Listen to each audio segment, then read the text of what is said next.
Friends, आज हम discuss करेंगे एयर पोल्यूशन मैनेजमेंट टेक्नोलॉजीज के बारे में डिस्कस करेंगे कि एयर पोल्यूशन के क्या क्या सोर्सेज हैं और उनसे जो भी एयर पोल्यूटेंट्स का इमिशन होता है उनको कैसे कैसे हम मैनेज कर सकते हैं, कंट्रोल कर सकते हैं और मिनिमाइज कर सकते हैं। तो चलिए वीडियो स्टार्ट करते हैं।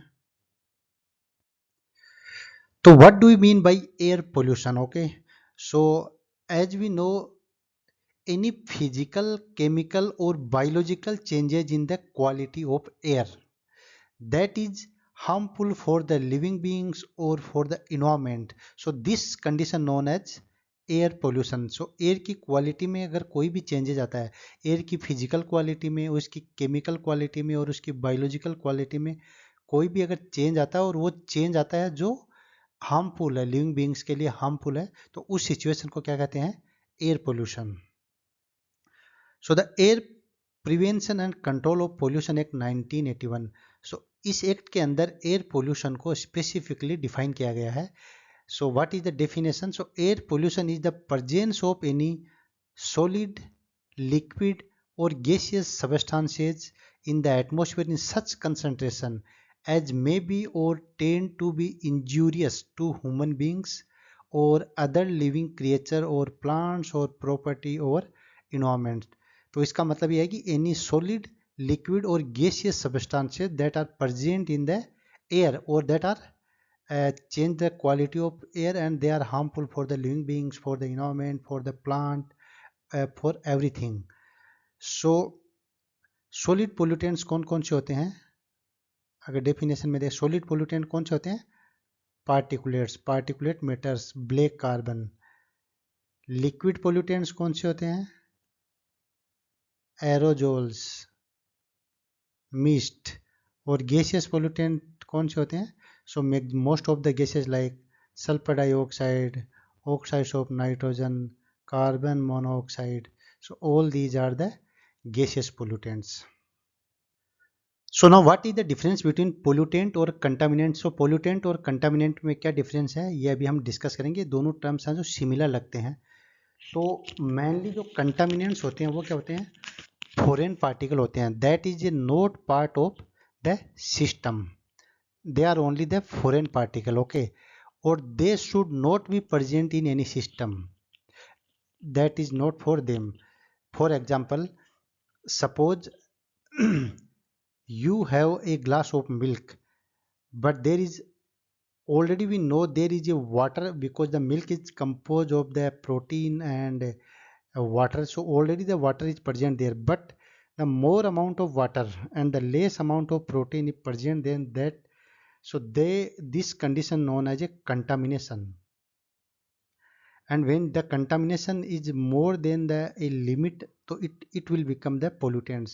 so अगर किसी सिस्टम में कुछ भी अगर अपना ऐड करते हैं और वो एक परमिसिबल लिमिट तक है, so that situation known as a contamination, but when the limit crosses, so that situation known as pollutant। so जो pollutant होता है वो that is the always harmful होता है, but contamination may not always harmful। Now the air pollutants, कौन कौन से air pollutant होते हैं? तो अगर बेसिकली अगर हम एयर पोल्यूटेंट को क्लासिफाई करते हैं तो दो कैटेगरी में क्लासिफाई करते हैं। एक तो होता है पार्टिकुलेट मैटर जो कि सॉलिड पार्टिकल्स होते हैं, और दूसरे गैसियस पोल्यूटेंट होते हैं। तो सॉलिड पार्टिकल्स में क्या होते हैं? Particulate matter like PM 2.5, PM means particulate matter PM 10। तो 2.5 और 10 का मतलब क्या है कि इनका जो एरोडायनेमिक डायमीटर है that is less than or equal to 2.5 micrometer, और PM10 का जो डायमीटर है that is less than or equal to 10 micrometre but greater than 2.5 micrometer.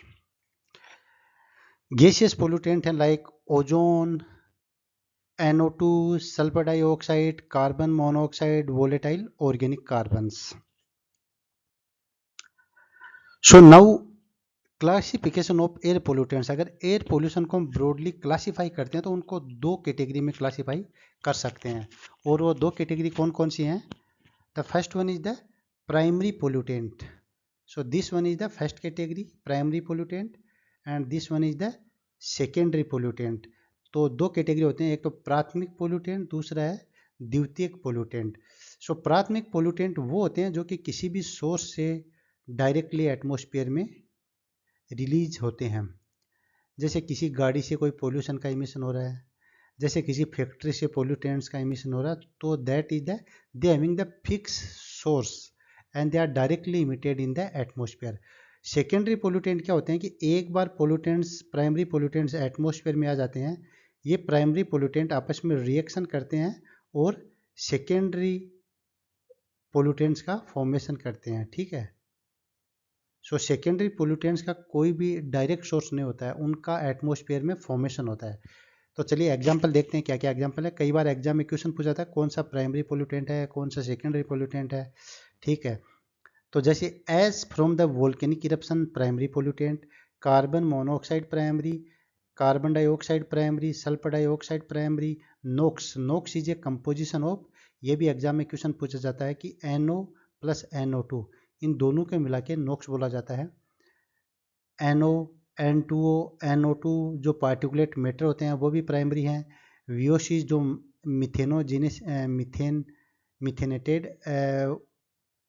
VOCs, non methanated VOCs, chlorofluorocarbon, toxic metals, ammonia, radioactive pollutant, aerosol and mist. So all these are primary pollutant example. ये बहुत ही important है और इसको याद रखना है। Secondary pollutant के example क्या क्या हैं? NO2, pan proxy acetyl nitrate, ground level ozone, photochemical smoke and acid rain, ये सब सेकेंडरी पोल्यूटेंट का एग्जाम्पल है। तो आप यहाँ पे देख सकते हो कि NO2 प्राइमरी और सेकेंडरी दोनों में कॉमन है। तो NO2 एक ऐसा एग्जाम्पल है जो प्राइमरी पोल्यूटेंट भी है और सेकेंडरी पोल्यूटेंट भी है। अगर एग्जाम में इससे रिलेटेड कोई क्वेश्चन आता है, पूछा जाता है, तो आप इस चीज़ का ध्यान रखें कि NO2 is a primary as well as secondary pollutant. So now what are the sources of pollutants? Okay, so the like wood burning, power plants, forest fire, industrial sources, heavy duty engines, non road vehicles मतलब big heavy machineries, natural sources, some forest plants also emit the pollutants like VOCs and vehicles. So these are the some common or most prevalent source of the air pollutant. Now the what are the technologies to control the, we can say technologies, processes, okay, so that are used for the management, minimization and control of air pollutants. So these technologies are used to reduce the gaseous and particulate matter emission. Okay. So the best way to protect the air quality. So best way क्या होता है air quality को protect करने का? Changing to cleaner fuel and processes. जैसे हम fossil fuel को use को, जैसे व्हीकल्स की बात करें तो व्हीकल्स में जैसे अपन इलेक्ट्रिक व्हीकल्स को यूज करते हैं, so that is a cleaner fuel alternative. या अगर हम फ्यूल यूज करते हैं तो that is a blended fuel, we are using the fuel which blended with the biofuels. Okay, so now we will discuss about the techniques. So there are many characteristics of the pollutants, so these characteristics are depend on how we can manage to particular pollutants. तो हर pollutants का एक particular characteristic होता है, उसके एक specific features होते हैं जिनको ध्यान में रखकर उसको हम मैनेज या मिटिगेट कर सकते हैं। सो अगर हम नेचर की बात करते हैं तो केमिकल कंपोजिशन के बेस पे क्लासीफाई करते हैं, तो ऑर्गेनिक और इनऑर्गेनिक। अगर फिजिकल कंपोजिशन की बात करते हैं तो फिजिकल में एक तो पार्टिकुलेट सॉलिड पार्टिकल होते हैं, गैसियस और वेपर कंडीशन होती है। पार्टिकुलेट पोल्यूटेंट्स की बात करते हैं तो उनके कौन से करेक्टरिस्टिक हैं? उनकी concentration, particle size distribution, shape of particle, stickiness, viscosity और hygroscopic property and electrostatic charge. So these are the some properties of the particulate matter that are responsible for their management. Now the gaseous and vaporous pollutant, their concentration, their solubility in the water and other material, vapor pressure, boiling point, dew point, explosion limit, reactive or corrosive property, and biodegradability. So these are the features of the gaseous and vaporous pollutant for their management in the atmosphere. So now the classification of technologies. So हम technologies को अगर classify करते हैं तो broadly दो category में classify करते हैं. So basically the air pollutants हैं वो क्या होता है, दो कैटेगरी में होता है. एक तो होता है पार्टिकुलेट मैटर और दूसरा होता है गैसियस एयर पोल्यूटेंट. तो पार्टिकुलेट मैटर को मैनेज करने की अलग टेक्नोलॉजीज हैं और गैसियस पोल्यूटेंट को मैनेज करने की अलग टेक्नोलॉजीज हैं.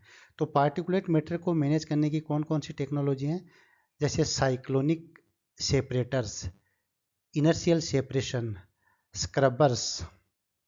They may be dry, wet and venturi scrubber. Filters like baghouse or fabric filter, mist filter, cartridge filter, ESP, electrostatic precipitator, settling chamber, gravity settling chamber, HEPA filters like high efficiency particulate air. तो ये HEPA का full form है, इसको ध्यान में रखें. So these technologies और use for the management of particulate matters.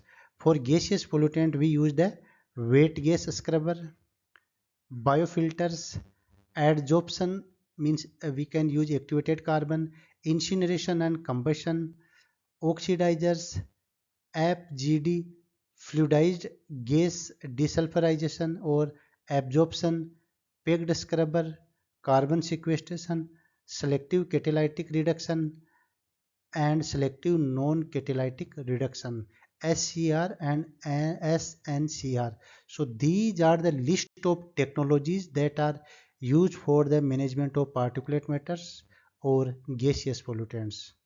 So इनमें से जितनी भी important टेक्नोलॉजीज हैं उन सब को अभी हम आने वाली स्लाइड्स में वन बाय वन डिस्कस करेंगे.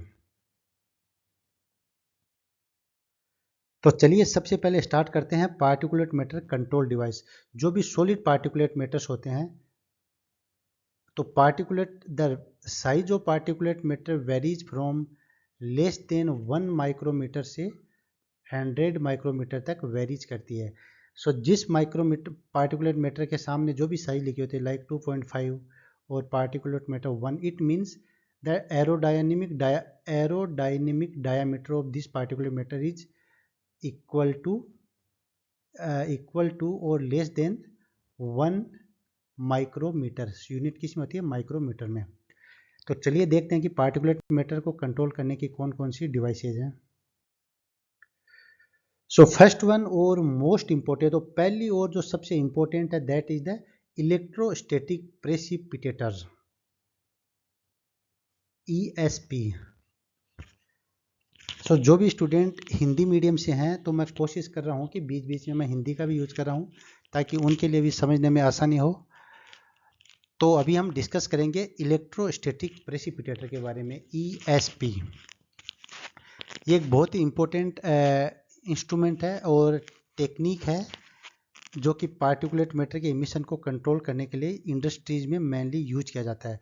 और इसका मेजर यूज है वो कौन सी इंडस्ट्री में होता है, थर्मल पावर प्लांट्स में यूज होता है, जहाँ से कोल बर्निंग की वजह से काफ़ी मात्रा में पार्टिकुलेट मैटर का इमिशन होता है. अगर हम इसको बाहर से देखते हैं तो ये इस टाइप का दिखता है, ठीक है. आप देख सकते हो this is the outer structure of the electrostatic precipitator और the below one diagram here, this diagram, this is the inner structure of the ESP. ESP term use कर रहा हूं मैं इलेक्ट्रोस्टैटिक प्रेसिपिटेटर के लिए. So it is a filterless device. So इस चीज़ का ध्यान रखिए कि इलेक्ट्रोस्टैटिक प्रेसिपिटेटर में कोई भी फिल्टर यूज नहीं होता है, ठीक है. It remove the fine particles such as dust and smoke from the flowing gas using a force that is induced electrostatic charge, minimally impeding the flow of gas through the outlet through the unit. तो इस unit के अंदर हम air को, जो भी air आती है जिसमें पार्टिकुलेट मैटर होते हैं, उसको इस यूनिट के अंदर से फ्लो करके यहाँ से बाहर निकाल देते हैं।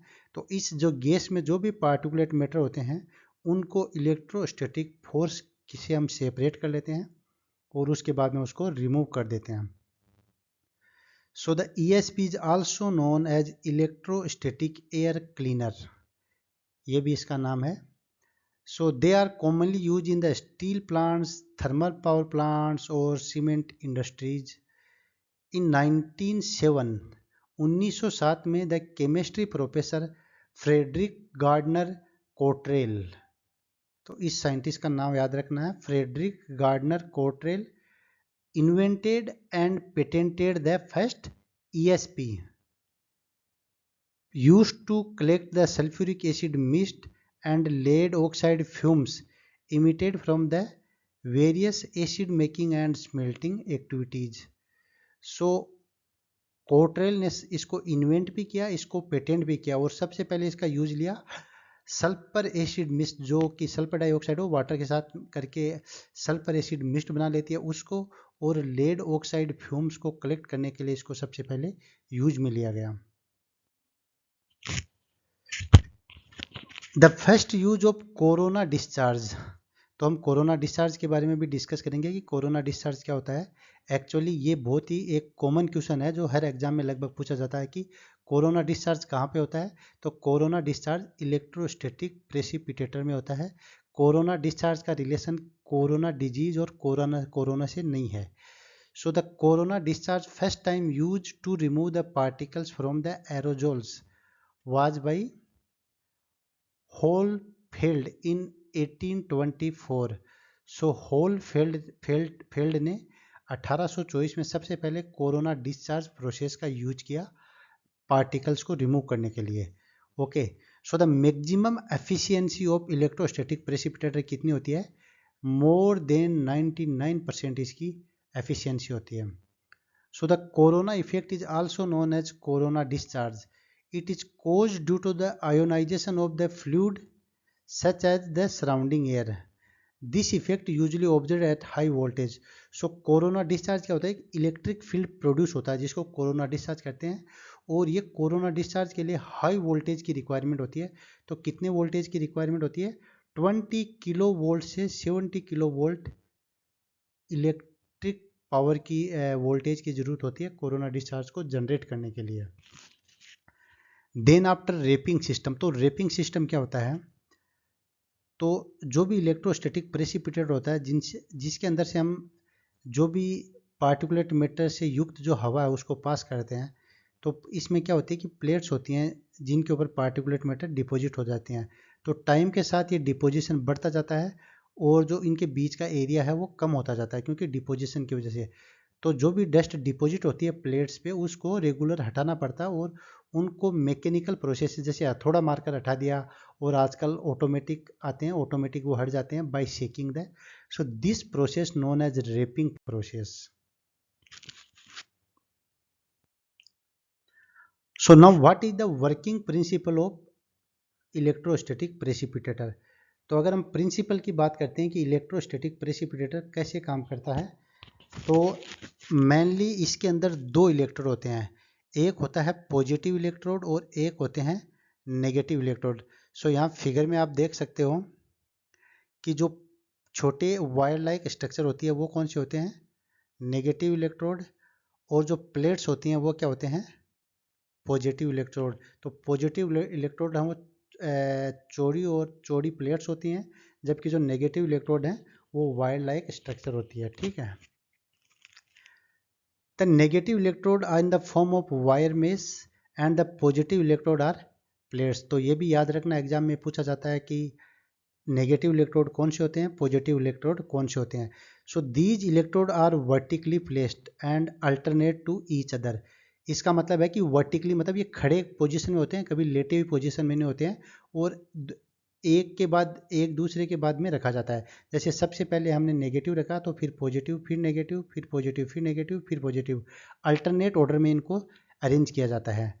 So the gas borne particles such as S are ionized by the high voltage discharge electrode by the corona effect. जब इस पे हाई वोल्टेज दिया जाता है तो यहाँ पे एक इलेक्ट्रिक फील्ड जनरेट होता है, जिसकी वजह से एयर में जो भी पार्टिकुलेट्स होते हैं वो चार्ज हो जाते हैं, और जो ये फील्ड प्रोड्यूस होता है इसको हम कोरोना इफेक्ट कहते हैं। So these particles are ionized to the negative charge and are attracted by the positively collector plates. So air में जो भी पार्टिकुलेट्स होते हैं वो नेगेटिवली चार्ज हो जाते हैं कोरोना डिस्चार्ज की वजह से, और ये नेगेटिव पार्टिकल्स हैं वो क्या होती हैं, ये जो चौड़ी चौड़ी प्लेट्स होते हैं इनके ऊपर डिपॉजिट हो जाते हैं। अगर एग्जाम में ये क्वेश्चन पूछा जाए कि गैस में जो पार्टिकल्स होते हैं वो किस में चेंज हो कन्वर्ट हो जाते हैं, उनका चार्ज क्या हो जाता है, तो they are converted into the positively charge form. The negative terminal of high voltage DC source is used to connect the negative electrode, and the positive terminal of DC source used to connect the positive plates. So the ionize the medium between the negative and positive electrode. So जब अगर air in plates के बीच में से flow की जाती है तो बीच का जो मीडियम होता है वो क्या होता है, आयोनाइज हो जाता है, उनमें आयन फॉर्मेशन हो जाते हैं। So a certain distance is maintained between the positive and negative electrode and the DC direct current source resulting the high voltage gradient. सब DC सोर्स से इलेक्ट्रिसिटी दी जाती है तो हाई वोल्टेज की वजह से एक वोल्टेज ग्रेडियंट बन जाता है बीच में। वोल्टेज ग्रेडियंट का मतलब कि वोल्टेज में lower and higher points develop हो जाते हैं।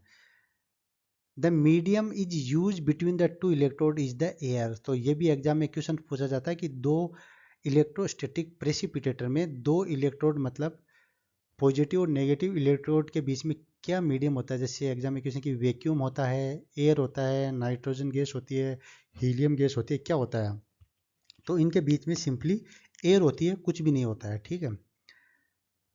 There might be corona discharge around the electrode rod और wire mesh due to the high negativity of negative charges.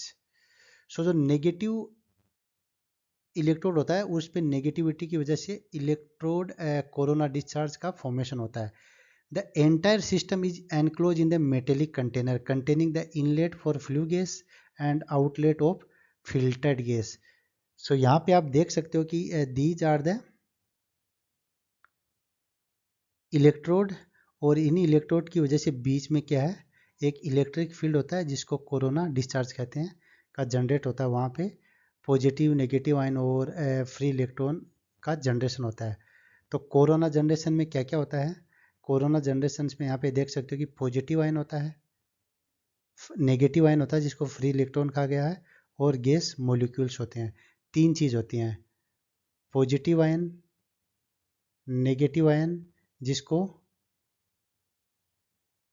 Free electron बोला गया, और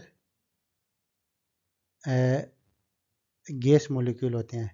तीन आइटम होते हैं कोरोना में।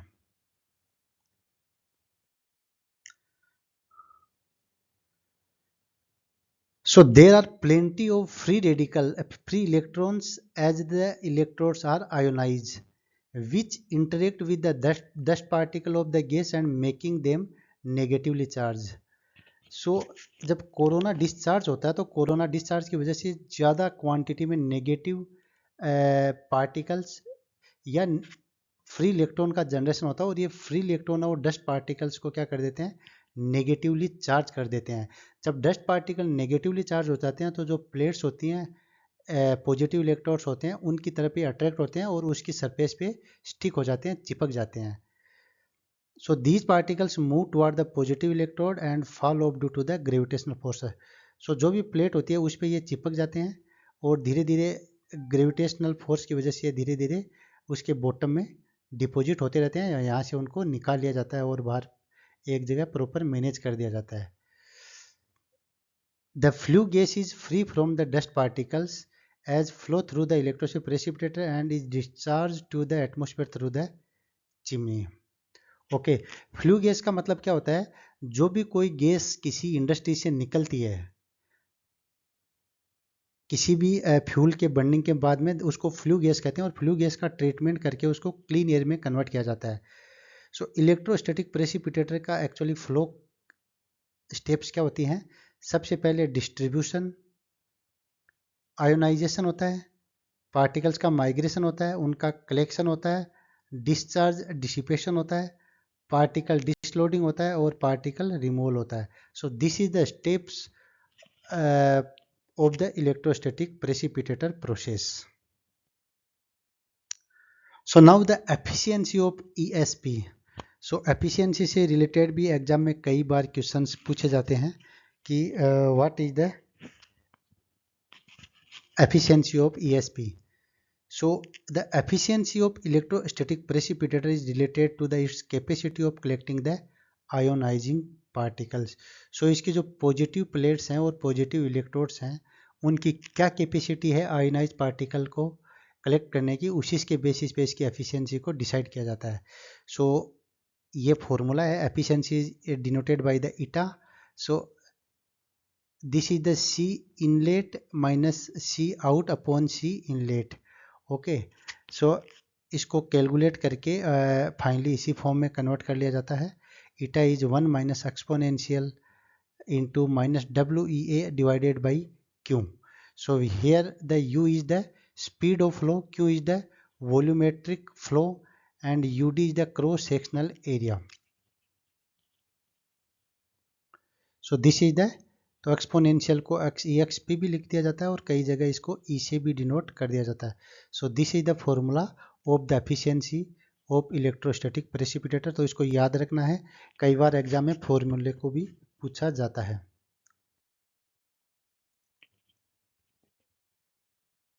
अगर ड्रिफ्ट वेलोसिटी की बात करते हैं हम, तो ड्रिफ्ट वेलोसिटी का फॉर्मूला होगा E0 EP AC divided by PIN. Here EC क्या है? Charging field. E0 क्या है? Charging field. EP क्या है? Collecting field. A is particle radius. C is the proportionality constant and N is the gas viscosity. So these are the different elements that are used in the drift velocity of the flue gases in the electrostatic precipitator. So क्या क्या factor हैं जो इसकी electrostatic precipitator की efficiency को factor करते हैं? Corona, ratio power, the ability to collect dust from the flue gases and particle size. और कौन कौन से फैक्टर हैं जो कोरोना डिस्चार्ज को इफेक्ट करते हैं? Atmospheric condition, condition of conductors and spacing between the conductors. So these are the conditions affect the corona discharge efficiency. So now the types of ESP electrostatic precipitator के क्या क्या type के electrostatic precipitator होते हैं हम discuss करते हैं. तो जब सब first one is the plate precipitator. So आप डायग्राम में देख सकते हो कि इसकी स्ट्रक्चर प्लेट लाइक होती है, बहुत सारी प्लेट्स हैं वो कंटिन्यूसली जुड़ी रहती हैं. So this is the most basic type of precipitator.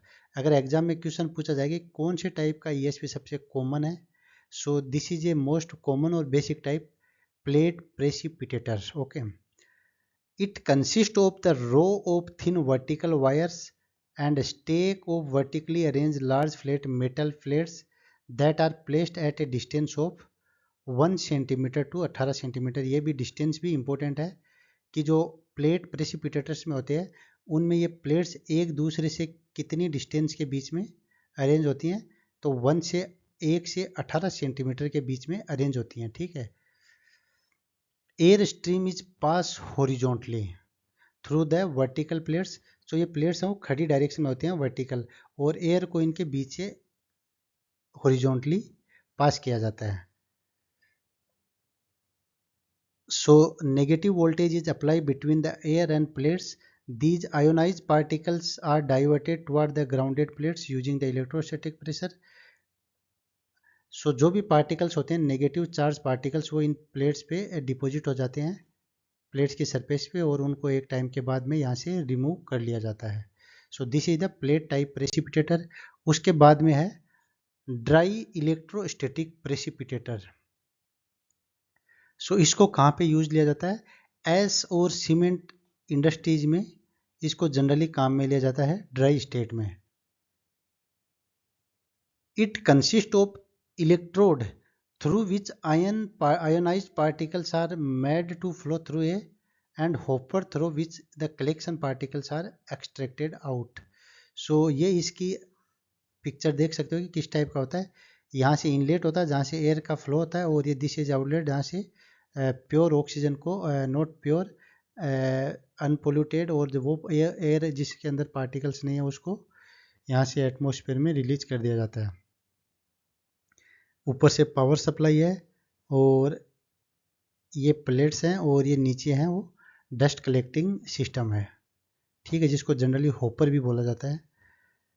So the dust particles are collected from a stream of air by the hammering of electrode.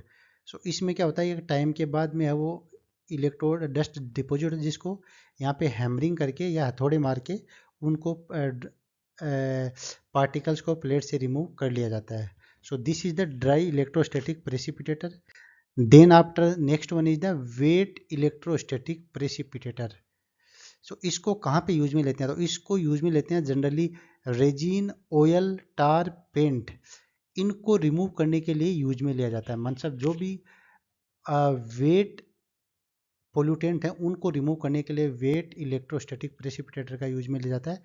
It consist of collectors that are continuously spread with the water making the collection of ionised particle from the sludge.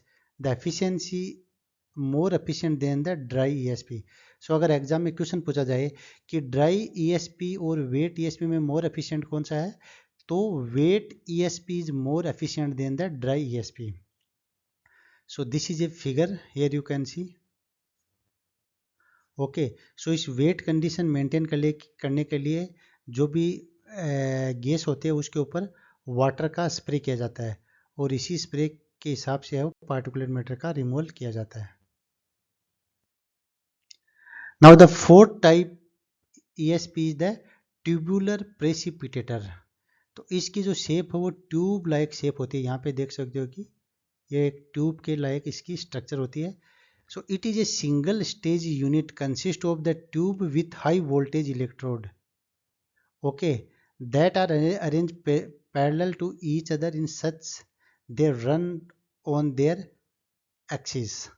The arrangement of tube could either be circular, square or hexagonal honeycomb with the gas either flow upward or downward। So इसके अंदर क्या होता है कि ये tubular shape में, इसको किसी भी शेप में होता है, उसको सर्कुलर शेप में, स्क्वायर शेप में, और इसको हनी कॉम्ब शेप में भी है ना, इसको डिजाइन किया जा सकता है। और इसमें गैस का फ्लो है वो अपवर्ड डायरेक्शन से भी, फ्रॉम टॉप टू बॉटम और बॉटम टू टॉप दोनों डायरेक्शन से किया जा सकता है। The gas is made to pass through all the tubes use for sticky particle removals. So जो भी स्टिकी पार्टिकल्स होते हैं उनको रिमूव करने के लिए इसका यूज लिया जाता है। Now the what are the advantages of ESP electrostatic precipitator के क्या क्या एडवांटेज हैं। ड्यूरेबिलिटी हाई, तो इसकी ड्यूरेबिलिटी हाई होती है। इसको ड्राई और वेट दोनों इम्प्योरिटीज को कलेक्ट करने के लिए यूज में लिया जा सकता है। इसकी ऑपरेटिंग कॉस्ट लो होती है। कलेक्शन एफिशिएंसी इसकी हाई होती है, small even though for small particles, और it can handle large volume of the gas और heavy dust load at low pressure. So these are the some advantages of the ESP। अब हम देखेंगे कि disadvantages क्या होंगे। So can't be use for gaseous emission. So mainly इसका use particulate matter के लिए जाता है, गैसियस पोल्यूटेंट के लिए नहीं लिया जाता है। रिक्वायर मोर स्पेस, एक्चुअली ये स्ट्रक्चर होती है इसकी जो बड़ी होती है तो इसके लिए स्पेस रिक्वायर होता है। High initial capital investment, so इसका इस्टेब्लिश करने के लिए इनिशियल हाई कैपिटल की रिक्वायरमेंट होती है। और not adaptable to change in operating conditions. So जब भी ये ऑपरेशन में होता है उस टाइम पे इसको चेंज नहीं कर सकते। तो चलिए देखते हैं कि ड्राई ESP और वेट ESP में क्या डिफरेंस है। सो ड्राई ESP के क्या एडवांटेज हैं। Can be design for wild range of gas stream the temperature of 700 degree centigrade, 700 degree centigrade तक के लिए ये गैस स्ट्रीम को काम करने के लिए डिज़ाइन किया जाता है। ड्राई कलेक्शन में लीड टू ईजियर हैंडलिंग और capture of particulate matter. So जो पार्टिकुलेट मैटर का हैंडलिंग और कैप्चरिंग सिस्टम है वो मोर एफिशिएंट होता है ड्राई ईएसपी में as compare to the wet ESP. अब ड्राई ईएसपी के क्या एडवांटेजेस होते हैं? Explosion hazard when treating combustible gases और पार्टिकुलेट मैटर, एक्सप्लोजन का इश्यू रहता है। Certain particulate matter having too high और to low resistivity for the effective collection, not recommended for collection of sticky और moist material. So these are the disadvantages. अब हम wait ESP की बात करते हैं तो इसके क्या एडवांटेज हैं? Washing of collectors eliminate the re entrainment of PM due to the rapping. So rapping process की वजह से हम जो पार्टिकुलर मैटर हैं उनको रिमूव करके इनकी एफिशिएंसी को मैनेज कर सकते हैं। Humid atmosphere allow collection of particular matter with high resistivity, sticky particle mist and absorption और द सोल्यूबल गैसेज। डिसएडवांटेज क्या है वेट वाले का? Inlet gas stream temperature. So जो इनलेट गैस स्ट्रीम का हाई टेम्परेचर है that is not favourable for the wet ESP. So basically two structure होते हैं, एक होता है स्क्रबर और एक होता है electrostatic precipitator.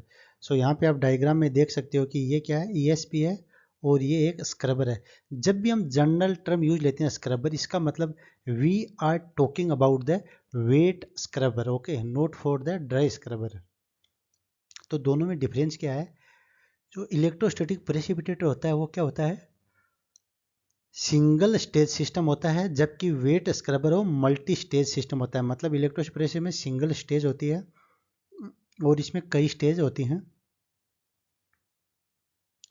It sprays numerous dry agent making the powdery brittle product for the exhaust stream. तो ईएसपी में कई बार ड्राई एजेंट का काम में लिया जाता है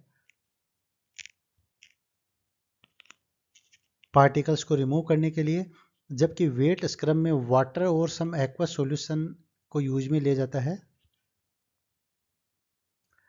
रिमूव करने के लिए पार्टिकुलर मैटर को। अनेबल टू रिमूव कोरोजिव और हाईली टॉक्सिक गैसेज, ये इसका एक डिसएडवांटेज है। Able to remove corrosive gases from the incoming sources. This system is comparatively lighter in weight and more compact for industrial use. तो ये हल्का होता है वेट में और मोर कॉम्पैक्टेड, मतलब एक पर्टिकुलर कॉम्पैक्टेड सिस्टम होता है, मतलब ज़्यादा लार्ज एरिया में नहीं फैला होता है। Wet scrubber accumulated the collected sludge make this system very heavy।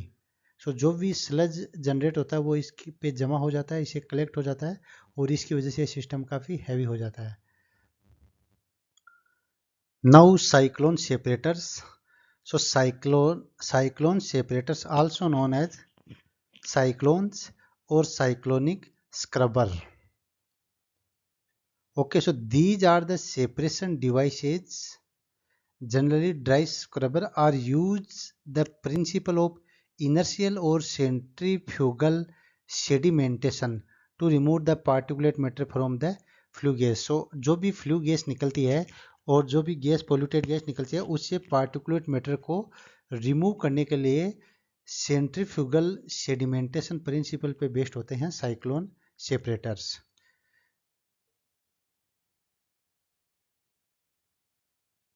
So cyclone separators come under the pre-cleaner. So there is a group of devices used for the air pollution control. So they known as pre-cleaner. Pre-cleaners means before any other treatment they remove some big particles from the polluted air. Okay, so that's why they are known pre-cleaners. The cyclonic scrubbers are used to remove 10 micrometer size particles. Okay, so 10 micrometer size के जो particles होते हैं उनको remove करने के लिए इनको use में लेते हैं and their size is variable according to the requirement. The cyclone collectors use for 5 to 25 size particles. So इनकी साइज भी वेरिएबल है, वो जो 5 से 25 माइक्रोमीटर की साइज तक के लिए भी उसको यूज में ले सकते हैं। और इनकी जो एफिशिएंसी होती है, क्लीनिंग एफिशिएंसी, वो कितनी है? 90% तक होती है। कौन से पार्टिकल के लिए? 5 से 10 माइक्रोमीटर साइज के पार्टिकल की अगर हम बात करें तो उनके लिए इनकी एफिशिएंसी कितनी होती है? 90% तक होती है, ठीक है। सो ये यहाँ पे देख सकते हो कि साइक्लोन सेपरेटर्स के डायग्राम है, जहाँ पे इस डायरेक्शन से ड्राई एयर को फ्लो किया जाता है और ये सेंट्रीफ्यूगल सेडिमेंटेशन फोर्स पे करता है। तो सेंट्रीफ्यूगल फोर्स की वजह से जो भी हैवी पार्टिकल्स होते हैं वो सेडिमेंट हो जाते हैं बॉटम में, और जो एयर होती है वो क्लीन एयर होती है वो बाहर निकल जाती है। So they are use as a pre filter. Pre filter means suppose we want to remove the gases, but that particular system is not used for can use for the particulate matter, and it will affect their efficiency if there is a particulate matter inside that system. Suppose करो कि आपके पास कोई system है और वो system केवल gas को ही remove कर सकता है, ठीक है, टॉक्सिक गैसेज को रिमूव कर सकता है। अगर उसके अंदर पार्टिकुलेट मैटर जाते हैं तो वो सिस्टम की एफिशिएंसी कम हो जाती है, इसलिए पार्टिकुलेट मैटर को पहले हटाने के लिए साइक्लोन सेपरेटर एक प्री फिल्टर की तरह काम करते हैं, ठीक है। और साइक्लोन सेपरेटर्स क्या है, हाई टेम्परेचर पे भी काम कर सकते हैं। सपोज करो किसी इंडस्ट्री से जो भी कोई गैस निकल रही है, अगर उसका टेम्परेचर हाई है तो उस केस में भी ये काम कर सकते हैं। सो सेंट्री फ्यूगल फोर्स का फॉर्मूला क्या होता है, F बराबर mv²/r। So cyclone separators having several similar name like dust separator, dust collectors, dust extractor, cyclone extractor or cyclone separators. So cyclone separator is a method of removing the particulate matter from the air, gas or liquid stream, okay, without use of filter through the vortex separation means centrifugal force की वजह से उनको हटा सकते हैं। When removing the particulate matter from liquid, so these cyclonic separator known as hydrocyclone, ये काफ़ी important है, इसको याद रखना है। तो साइक्लोन सेपरेटर को हम लिक्विड से भी पार्टिकुलेट मैटर को हटाने के लिए काम में ले सकते हैं और एयर से भी पार्टिकुलेट मैटर को हटाने के लिए ले सकते हैं। अगर हम पार्टिकुलेट मैटर को लिक्विड से हटा देते हैं उस केस में साइक्लोन सेपरेटर को क्या कहते हैं, हाइड्रोसाइक्लोन। अगर हम गैस से पार्टिकुलेट्स को हटाते हैं तो उस कंडीशन में कहते हैं गैस साइक्लोन। सो ये इंपॉर्टेंट है, इसको याद रखना। Rotational effect and gravity are use to separate mixture of solid and fluids. So rotational force or gravitational force are used to remove the particulate matters, and these cyclone separators sometimes used to separate the fine droplets of liquid from the gaseous streams. So in this picture you can see how the particulate matters are removed by the cyclonic separators. So these gases, the particulate matter then gases are enter in the cyclonic separator, or due to the centrifugal force the large particles are sedimented in the bottom and the clean air is removed from the top of the cyclonic separator. So the cyclone separators work much like the centrifuge but with a continuous feed of the dirty air. In cyclone separator, dirty flue gas is feed into a chamber. So inside the chamber create a spiral vortex similar to the tornado. एक tornado जो तूफान बनता है गोल गोल घूमता है उसके चक्कर का एक स्पाइरल वोर्टेक्स का फॉर्मेशन होता है। So the lighter component of gas have less inertia. So जो लाइटर कंपोनेंट होते हैं वो लेस इनर्शिया होता है, सो वो इजीली वो क्या है कि अपवर्ड टॉप से निकल जाते हैं, और जो लार्जर कंपोनेंट होते हैं वो मोर इनर्शिया की वजह से ऊपर नहीं जा सकते हैं और वो ग्रेविटेशनल फोर्स की वजह से नीचे बॉटम में सेडिमेंट हो जाते हैं। सो ये इसका प्रिंसिपल है how the cyclonic separator works.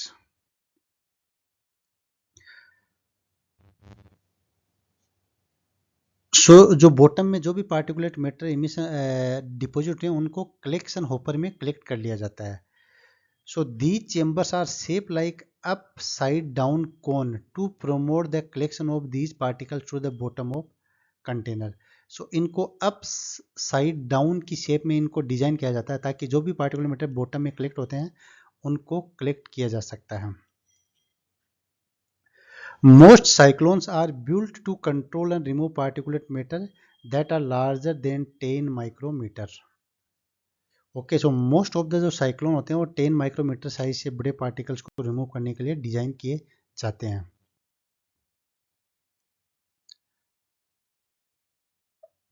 तो sometime they are can be use for the particles they are more than 50 micrometer size और लार्जर। इसकी एफिशिएंसी कितनी होती है? इनकी एफिशिएंसी 90% तक होती है अगर पार्टिकल साइज कितना होता है? 10 माइक्रोमीटर और ज़्यादा हो। मेनली साइक्लोनिक सेपरेटर्स को कहाँ पे यूज लेते हैं? तो इनको मेनली यूज लेते हैं cotton gins, rock crusher and many other industries, जहाँ पे पार्टिकल साइज थोड़ी बड़ी साइज की होती है। उन इंडस्ट्रीज में और उन प्लांट्स में है साइक्लोनिक सेपरेटर्स को यूज में लिया जाता है।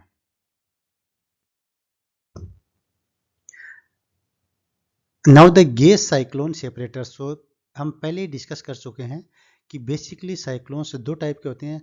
अगर हम लिक्विड से पार्टिकुलेट को हटा रहे हैं तो that is the hydro cyclone, और गैस से हटा रहे हैं तो गैस साइक्लोन। तो गैस साइक्लोन बेसिकली दो टाइप के होते हैं, एक होता है रिवर्स फ्लो गैस साइक्लोन, दूसरा होता है एक्सियल गैस फ्लो। ठीक है, ये आउटर डिजाइन होती है एक साइक्लोन की, आउटर बाहर से कैसा दिखता है। So first one is the reverse flow cyclone separator. So उनकी शेप कैसी है, कौन शेप होते हैं? So this is the reverse flow. Gas enter the top of separator body, flow downward, then flow back upward in discharge. तो इसमें क्या होता है कि यहाँ अपर से एयर का फ्लो करता है, यहाँ सर्कुलेट होती है, बॉटम में आता है, फिर ऊपर की साइड से निकल जाती है और डस्ट ओवर नीचे डिपॉजिट होती है। So this is the reverse flow gas separator. And second one is the axial flow cyclone separator. So इसमें क्या होता है कि gas enter at one end and it discharge at opposite end. Okay, तो इसमें एक एंड से gas को इंसर्ट किया जाता है, जैसे बॉटम से अगर इसको इंसर्ट किया जाता है तो टॉप से निकल जाता है। The axial flow separator are not as common as reverse separator, so these type separators not are common in use. Now the performance and collection efficiency of the cyclone separators. So इनकी जो collection और performance efficiency है वो linear increase होती है, किसके साथ? Particle density, gas stream velocity और रोटेशनल पासेस। सो अगर एग्जाम में क्वेश्चन पूछा जाता है कि अगर पार्टिकल डेंसिटी बढ़ेगी तो परफॉर्मेंस भी बढ़ेगी, गैस स्ट्रीम की वेलोसिटी बढ़ेगी तो परफॉर्मेंस बढ़ेगी, और रोटेशनल जो बढ़ेगा पावर तो परफॉर्मेंस और कलेक्शन एफिशिएंसी इंक्रीज होगी। इसकी कलेक्शन एफिशिएंसी और परफॉर्मेंस डिक्रीज होगी अगर फ्लड की जो विस्कोसिटी बढ़ेगी तो इसकी एफिशिएंसी डिक्रीज होगी। तो इन दोनों केस में लीनियर इंक्रीज होगा, लेकिन अगर पार्टिकुलेट्स का डायामीटर बढ़ेगा तो इनकी एफिशिएंसी वो इंक्रीज होगी, लेकिन एक्सपोनेंशियल इंक्रीज होगी। ठीक है, so the fractional efficiency equation Licht and Licht. तो Leith and Licht give the fractional efficiency equation for the cyclonic separator. So this is the equation you can use for the calculation of the efficiency. So here this is the impaction parameter. Impaction parameter again separately calculated by using this equation. So now what are the advantage of cyclone separator and what are the disadvantage? So advantage क्या है? इनकी cost कम होती है, बहुत simple होते हैं, इनमें कोई मूविंग पार्ट नहीं होता, मतलब कोई चलने वाला पार्ट नहीं होता है, fix structure. Low pressure drop compare to the PM remove, तो इनमें प्रेशर ड्रॉप बहुत कम होता है। Wide temperature and pressure capabilities होती हैं, dry collection of particulate matter and relatively small space requirement. लेकिन इनके डिसएडवांटेज क्या है? Inefficient collection of small particulars. तो बेसिकली जो साइक्लोन्स होते हैं वो स्मॉल पार्टिकल्स को हटाने में इनएफिशिएंट होते हैं। अनेबल टू हैंडल स्टिकी और टेकी पार्टिकुलर, जो चिपकने वाले पार्टिकुलर होते हैं उनको हटाने में ये अनेबल होते हैं। Increase in collection efficiency only with high temperature drop. So जब हाई टेम्परेचर ड्रॉप होता है उसी कंडीशन में इनकी जो कलेक्शन एफिशिएंसी है वो इंक्रीज होती है, तो ये भी एक डिसएडवांटेज है। Now the bag house filters. Okay, so अभी हम डिस्कस करते हैं। So this is the structure of bag house. So these are one of the most efficient device for removing the suspended particulates. Okay, bag house filter मतलब इसके नाम से ही पता चला कि एक बैग लाइक स्ट्रक्चर। सपोज आपके पास एक कपड़े का बैग है, अगर उस बैग में से आप हवा मारोगे तो अगर उस हवा के अंदर पार्टिकुलर मैटर है तो बैग में रुक जाएंगे और क्लीन हवा हो बाहर निकल जाएगी। तो same principle also use in the bag house filter. तो ये बेसिकली क्या करते हैं, जो सस्पेंडेड पार्टिकुलेट मैटर है उनको रिमूव करने के लिए इसको काम में लिया जाता है। सो इसमें क्या होती है, लॉन्ग एरे होती हैं, narrow size bag each about 25 centimetre in diameter.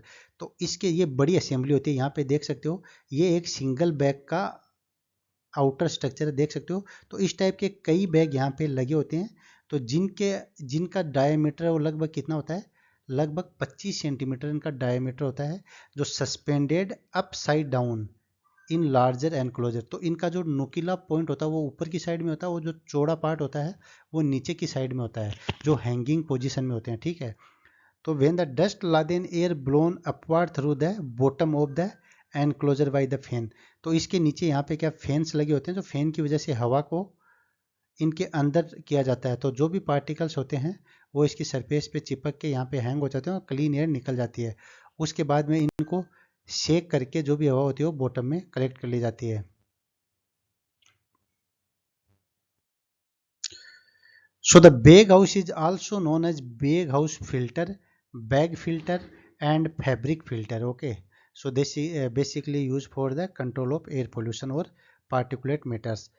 Most bag house use long cylindrical bags, जो ट्यूब लाइक और सिलेंड्रिकल शेप लाइक के जो बैग्स होते हैं उनको यूज करते हैं, जो कि मेनली बने होते हैं किसके, फेल्टेड वुवन और फेल्टेड, जो गूंथे हुए होते हैं, जो पॉलिस्टर के होते हुए हैं, पॉलीप्रोपिलीन के होते हैं, एरामिड के होते हैं, रेटोन के होते हैं, फाइबर ग्लास या पॉलीटर्थलीन पीटीएफई के होते हैं।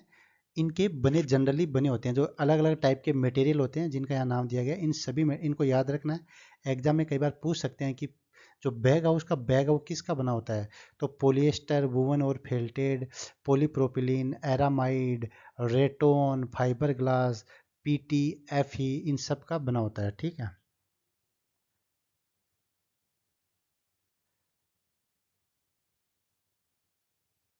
सो जनरली जहाँ पे जो डस्ट का लोडिंग कम होता है और गैस का टेम्परेचर 250 डिग्री फ़ारेनहाइट या उससे लेस होता है, तो मैं आपको एक चीज़ बताना चाहूँगा कि एग्ज़ाम में और कहीं भी जब आप पढ़ते हो तो एक चीज़ का खास तौर पर ध्यान रखिए कि टेम्परेचर की यूनिट को ज़रूर ध्यान में रखें, क्योंकि फ़ारेनहाइट और डिग्री सेंटीग्रेड में कभी कंफ्यूज नहीं होता है। तो आप हमेशा टेम्परेचर की एक ही यूनिट को याद रखना, और उसके बाद में अगर कोई अलग यूनिट में आता है तो उसको कन्वर्ट कर लेना, क्योंकि अलग अलग कई बार क्या होता है कि जैसे यहाँ पे 250 डिग्री फ़ारेनहाइट दिया गया है, लेकिन कई बार क्या करते हैं वो क्वेश्चन में 250 डिग्री सेंटीग्रेड दे देते हैं, तो यहाँ पे गलती होने के चांसेस हैं, तो इस चीज़ का ध्यान रखें।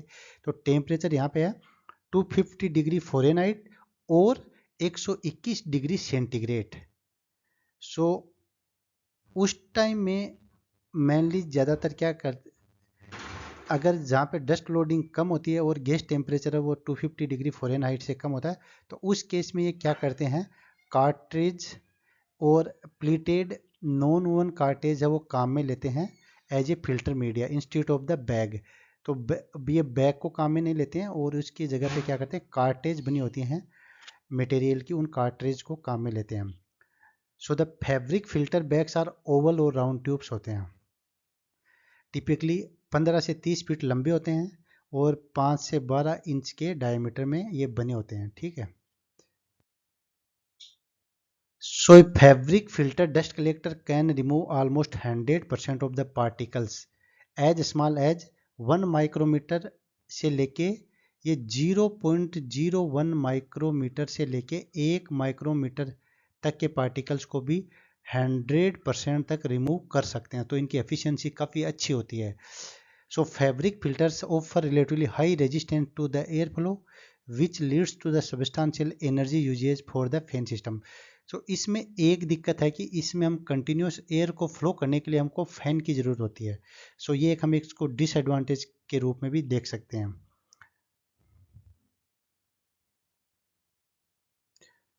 So certain filter fabrics are those made up of ceramic or mineral material so mainly जो कुछ मटेरियल होते हैं जैसे सिरेमिक या मिनरल मटेरियल के बने हुए बैग्स को यूज में लिया जाता है, उस कंडीशन में ये हाई टेम्परेचर पे भी ऑपरेट कर सकते हैं। अगर इनका टेम्परेचर 250 डिग्री सेंटीग्रेड से हायर है तो उस केस में हम क्या करते हैं कि सिरेमिक और मिनरल मटेरियल काम में लेते हैं बैग्स को बनाने के लिए।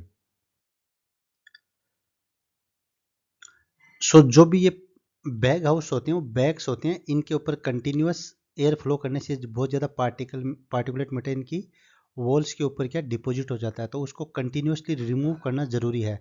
तो उनको रिमूव करने के 2-3 तरीके हैं। फर्स्ट तरीका है मैकेनिकल शेकिंग।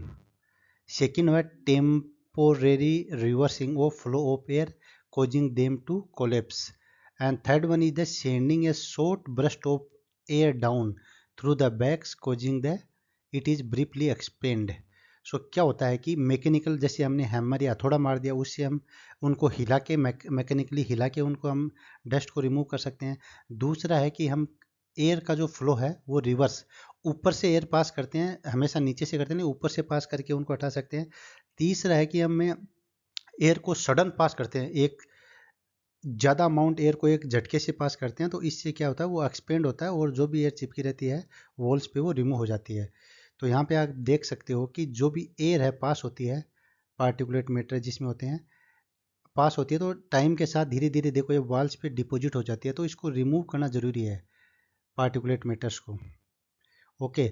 सो कई बार क्या होता है कुछ पार्टिकुलर मैटर बहुत स्टिकी होते हैं जो दीवार पे चिपक जाते हैं, उतरते नहीं, तो इस केस में फिल्टर्स पे क्या होता है कि पॉली टेट्रा फ्लोरोइथाइलिन टेफ्लॉन की उस पे कोटिंग कर दी जाती है।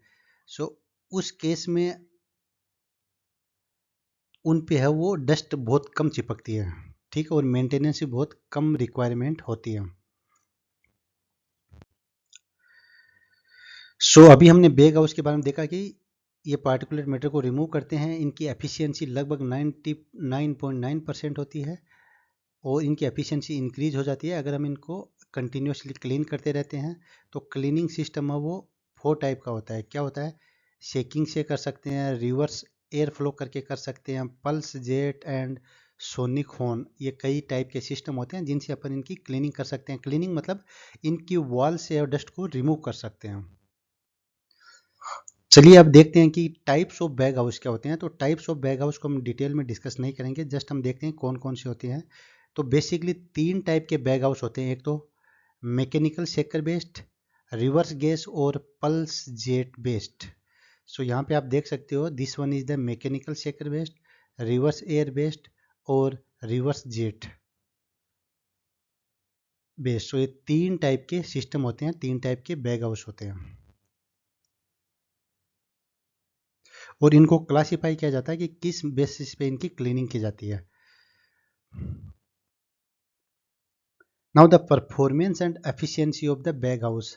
सो प्रेशर ड्रॉप को है वो इस फॉर्मूले से रिप्रेजेंट किया जाता है S E V plus K C V square T. Here S G is the drag coefficient, V is the velocity, F is the filter के coefficient, inlet dust concentration and T is the collection running time.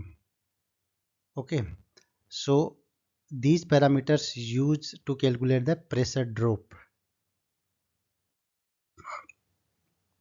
Now the what are the advantage and what are the disadvantages of the bag house? So bag house के advantages क्या क्या हैं? Extremely high collection efficiency, insensitive to the gas stream fluctuation। अगर gas जो flow करते हैं अगर उसमें फ्लक्चुएशन है कभी कम कभी ज़्यादा तो इस पर कोई इफेक्ट नहीं पड़ता है। इसमें लार्ज नंबर के कॉन्फ़िगरेशन है, मतलब कई टाइप के मॉडिफिकेशंस हैं। Collected material is recovered dry, so जो भी मेटेरियल कलेक्ट होगा उसको ड्राई फॉर्म में कलेक्ट कर सकते हैं। Collection efficiency not affected by the particulate matter resistivity, means particulate matter कितना रेजिस्ट है कितना स्ट्रॉन्ग है उस पर डिपेंड नहीं करती है। और स्पेशल कैटेलिस्ट इम्प्रीग्नेटेड बैग अवेलेबल। सो कुछ बैग आजकल वो कैटेलिस्ट के साथ आते हैं, अगर कोई ऑर्गेनिक मटेरियल पार्टिकुलेट मटेरियल या अदर कोई है तो उनको भी डिग्रेड किया जा सकता है। लेकिन इसकी लिमिटेशंस क्या हैं, ये लिमिटेड ऑपरेटिंग टेम्परेचर पे काम करता है। Certain gas stream constitute can form dioxin, so कई बार क्या डाइऑक्सिन का फॉर्मेशन होता है। Concentration from some dust susceptible to the fire, कई बार इसमें फायर के भी चांस होते हैं। कंटिन्यूस केयर रिक्वायर होता है, हाई मेंटेनेंस है, fibre can plug with hygroscopic and tacky material, कई बार जो स्टिकी मेटेरियल है उसकी वजह से इसमें डैमेज होने के चांस है। So these are the advantage, क्या उसके लाभ हैं, क्या नुकसान हैं, क्या मतलब उसके बेनिफिट हैं और क्या डिसएडवांटेज हैं, ये हमने अभी डिस्कस किए। तो चलिए नेक्स्ट नेक्स्ट प्रोसेस और टेक्निक्स है हेपा फिल्टर, जो कि बहुत ही कॉमनली यूज लिए जाते हैं आजकल काफ़ी घरों में। जैसे एयर प्योरीफायर होते हैं हमारे घरों में, तो उनमें भी हेपा फिल्टर्स को यूज में किया जाता है। हेपा की फुल फॉर्म क्या होती है? हाई एफिशिएंसी पार्टिकुलेट एयर, और ये कई बार एग्जाम में पूछा जाता है। इसकी एक खास बात है, ये क्या होता है? प्लीटेड मैकेनिकल एयर फिल्टर होता है। HEPA is a type of pleated mechanical air filter होता है। इसकी एफिशिएंसी कितनी होती है, काफ़ी इंपॉर्टेंट है, इस पूरी लाइन को याद रखना है। HEPA filter can remove 99.97% of, क्या क्या कर सकता है? डस्ट, पोलन, मोल्ड, बैक्टीरिया और any airborne particle having the size of 0.3 micrometre. So ये एग्जाम में बहुत बार पूछा कि कितनी साइज के 0.3 माइक्रोमीटर साइज के पार्टिकल्स को 99.97 ये परसेंट रिमूव कर सकता है। Okay, then after the minimum efficiency reporting values, ये क्या इस ये क्राइटेरिया होता है, एक फैक्टर होता है, MVRE बोलते हैं इसको, मिनिमम एफिशिएंसी रिपोर्टिंग वैल्यूज, जो कि इसकी कैपेसिटी को, इसकी एबिलिटी को डिफाइन करता है। So report a filter's ability to capture the larger particle between 0.3 to 10 micrometre. So ये वैल्यूज हैं वो डिफाइन करते हैं कि ये कितनी साइज के पार्टिकल्स को कैप्चर करते हैं, ठीक है। So this is the internal structure of the HEPA filter. So here you can see the fibre, how the fibres are arrange and how the particulate matter are intercepted, they are how they impacted or how they are diffused in the HEPA filter system. So now what is the mechanism? So HEPA filter are composed of a mate of randomly arranged fibers. तो इसमें क्या होते हैं कि fibres हैं वो ऐसे randomly arrange होते हैं, कोई उनका सिस्टमेटिक अरेंजमेंट नहीं होता है, रेंडमली अरेंज होते हैं फाइबर्स। सो फाइबर आर, जो फाइबर्स बने किसके होते हैं? मेनली कंपोज ऑफ पॉलीप्रोपिलीन और fibre glass having the diameter between 0.5 to 2 micrometer. अगर एग्जाम में क्वेश्चन पूछा था कि हेपा फिल्टर में फाइबर्स किसके बने होते हैं, तो वो फाइबर ग्लास के बने होते हैं या पॉलीप्रोपिलीन के बने होते हैं। So most of the time these filters are compose of tangled bundle of the fine fibres. Tangled bundle means एक कोई सिस्टमेटिक अरेंजमेंट नहीं होता है, जिग जैग टाइप में उल्टे सुल्टे कैसे भी एक फाइबर्स का बंडल होता है, फाइन फाइबर्स का।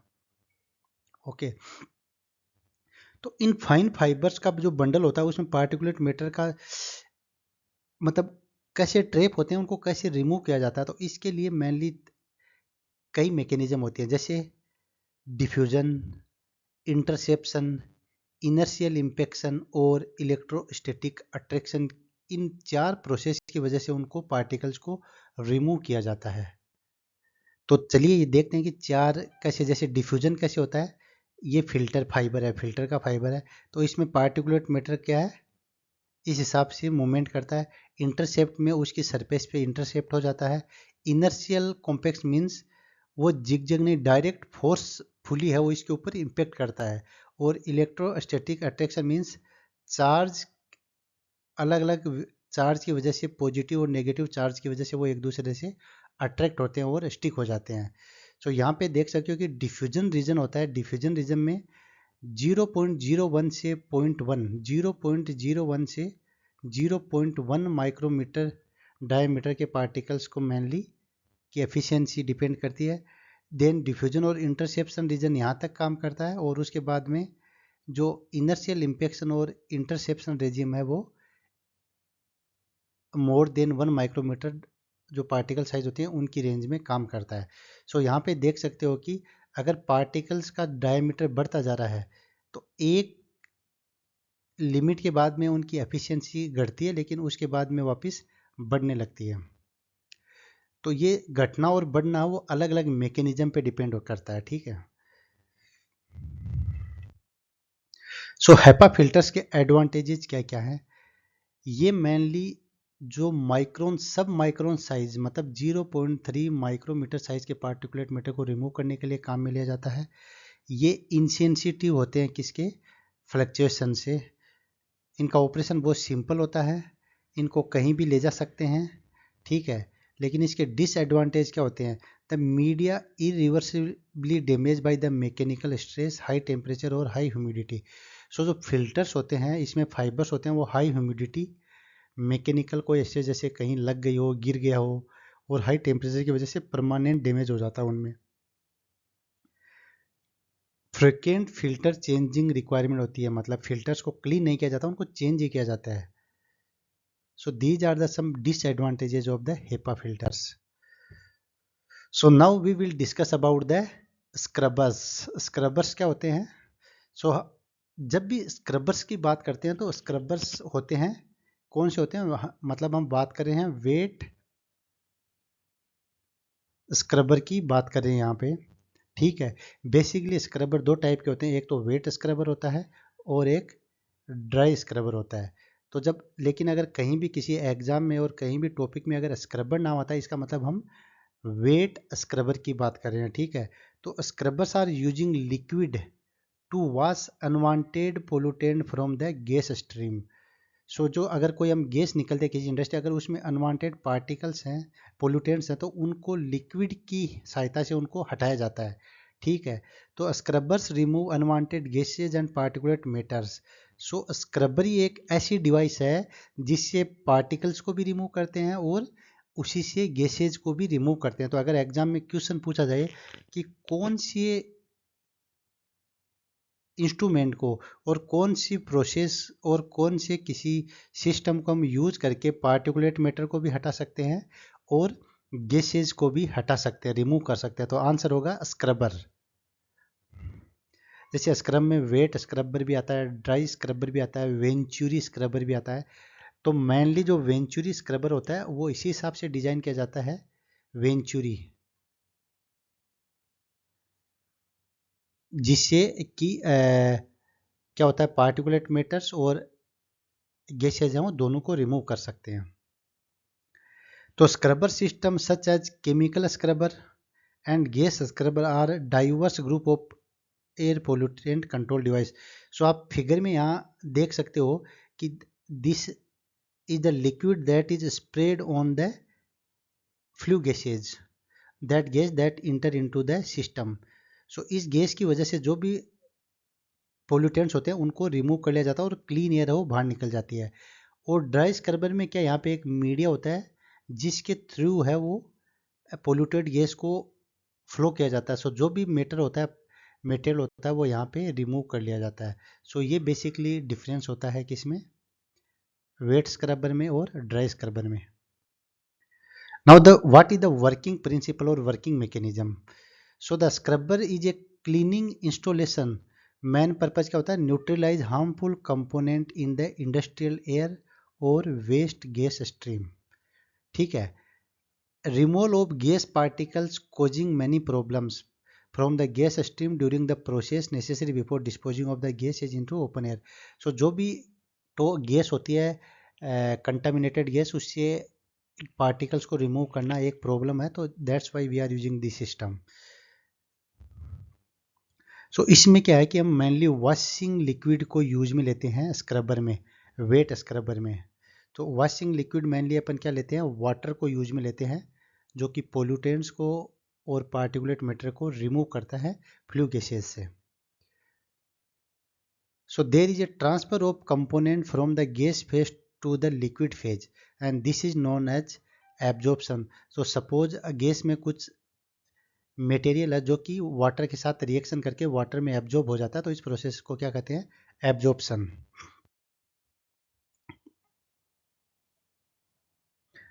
नाउ द अगर हम ब्रॉड कैटेगरी की बात करते हैं तो स्क्रबर को दो कैटेगरी में डिवाइड किया जा सकता है, जैसे मैं आपको पहले बता चुका हूँ, वेट स्क्रबर और ड्राई स्क्रबर।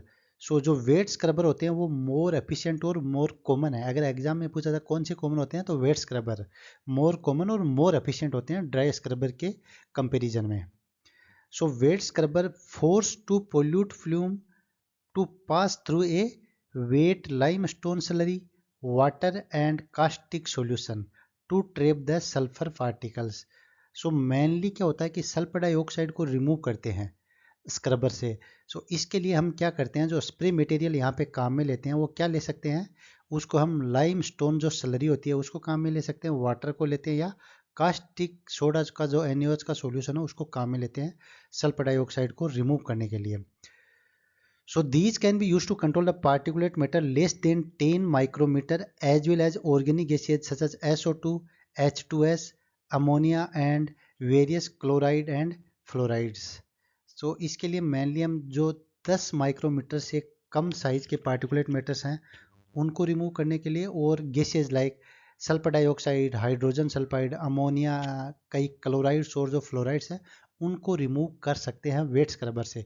सो ये एक गुड एग्जांपल है, बेस्ट एग्जांपल है जिससे हम पार्टिकुलेट मैटर को भी रिमूव कर सकते हैं और गैसेज को भी रिमूव कर सकते हैं, और इससे हम वोलेटाइल ऑर्गेनिक कार्बन कंपाउंड्स को भी रिमूव कर सकते हैं। Now the dry scrubber. So dry scrubber having the efficiency 90% efficiency for removing the SO2. So इनकी एफिशिएंसी है वो कम होती है किससे, वेट स्क्रबर से अप टू 90% होती है for the SO2. So they are using for the removal of the polyaromatic hydrocarbons. Okay जैसे हाइड्रोजन फ्लोराइड, हाइड्रोजन क्लोराइड और हैवी मेटल्स को एयर से और जो फ्लू गैस होती है उससे रिमूव करने के लिए ड्राई स्क्रबर को यूज किया जाता है।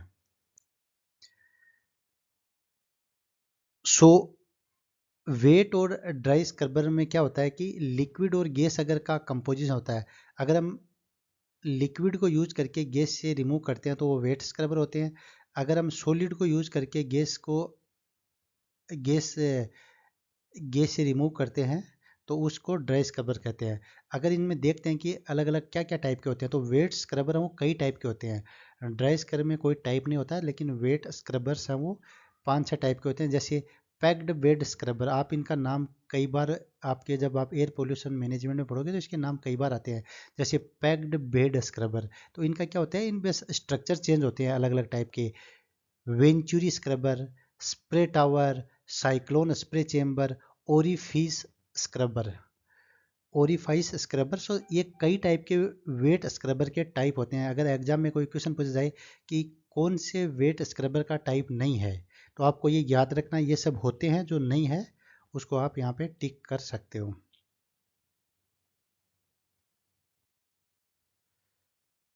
तो स्क्रबर में क्या होता है कि स्क्रबर में जो गैस पास अपन इंटर करते हैं एग्जॉस्ट गैस को, वो क्या करते हैं डाउन साइड से, मतलब नीचे से पास करते हैं, और अप साइड से उसको एग्जॉस्ट में बाहर एटमॉस्फेयर में रिलीज कर दिया जाता है। ठीक है, और जो लिक्विड का स्प्रे करते हैं वो टॉप से करते हैं। ठीक है, स्प्रे टावर स्क्रबर, तो spray tower scrubber can remove 90% of particulate matter having the size larger than 8 micro. 8 micrometer के पार्टिकल साइज होते हैं बड़े साइज के, उनको 90% तक रिमूव कर सकता है। ओरिफाइस स्क्रबर हैं वो जो पार्टिकल साइज जिनकी साइज 2 माइक्रोमीटर से बड़ी होती है उनको 90% तक रिमूव कर सकते हैं। और वेंचुरी स्क्रबर जो कि मोस्ट एफिशिएंट वेट कलेक्टर और वेट स्क्रबर होते हैं। अगर एग्जाम में क्वेश्चन कौन सा स्क्रबर सबसे बेस्ट है, तो वेंचुरी स्क्रबर है वो सबसे कॉमन और सबसे बेस्ट कलेक्टर होते हैं, जो कि 98% तक पार्टिकुलेट मैटर को रिमूव कर सकते हैं जिनकी साइज है 0.5 माइक्रोमीटर से बड़ी होती है। तो ये याद रखना, ये काफ़ी इंपॉर्टेंट है। ठीक है, so these are the pictures, this is the picture of spray tower scrubber, this is the picture of venturi scrubber with cyclone separator. Okay, so this is the flow diagram of venturi scrubber. So हम इनकी detail में नहीं जा रहे हैं, बस basic basic idea ले लेते हैं कि कौन किसके काम आता है और क्या प्रिंसिपल है। Now the venturi scrubber.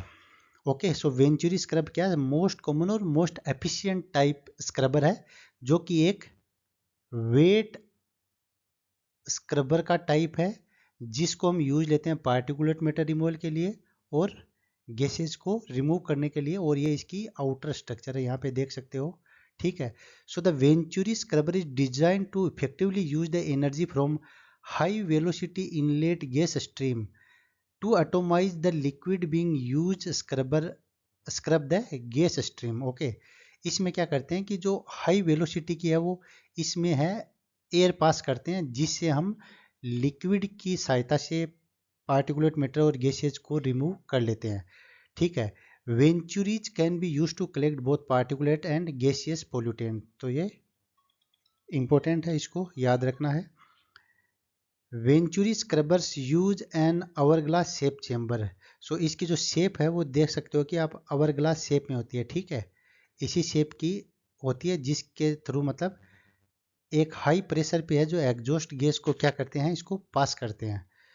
The scrubbing liquid enter the gas stream at lower pressure. लेकिन जो गैसियस इसे क्या करते हैं कि हम गैस को पास करते हैं वो तो हाई प्रेशर पे पास करते हैं, लेकिन जो लिक्विड पास करते हैं वो लो प्रेशर पे पास करते हैं। The high pressure of gas turn the scrubbing liquid into the fine mist. Okay, so जो हाई प्रेशर होता है वो इसको फाइन, जो लिक्विड होता है उसको फाइन ड्रॉपलेट में मिस्ट में कन्वर्ट कर देता है, और यही जो मिस्ट पार्टिकल्स होते हैं लिक्विड के वो गैसेज और पार्टिकुलेट मैटर को ट्रैप कर लेते हैं, पार्टिकुलेट मैटर को ट्रैप कर लेते हैं। तो चलिए इसका मैं कॉन्सेप्ट दोबारा से समझाने की कोशिश करता हूँ। इसमें क्या करते हैं कि हम इसकी जो शेप है वो आवर ग्लास शेप में होती है, और उसमें हम हाई प्रेशर में जो पोल्यूटेड और कंटामिनेटेड गैस होती है उसको इससे फ्लो करते हैं, और जो वाटर लिक्विड इसमें पास करते हैं वो लो प्रेशर पे करते हैं।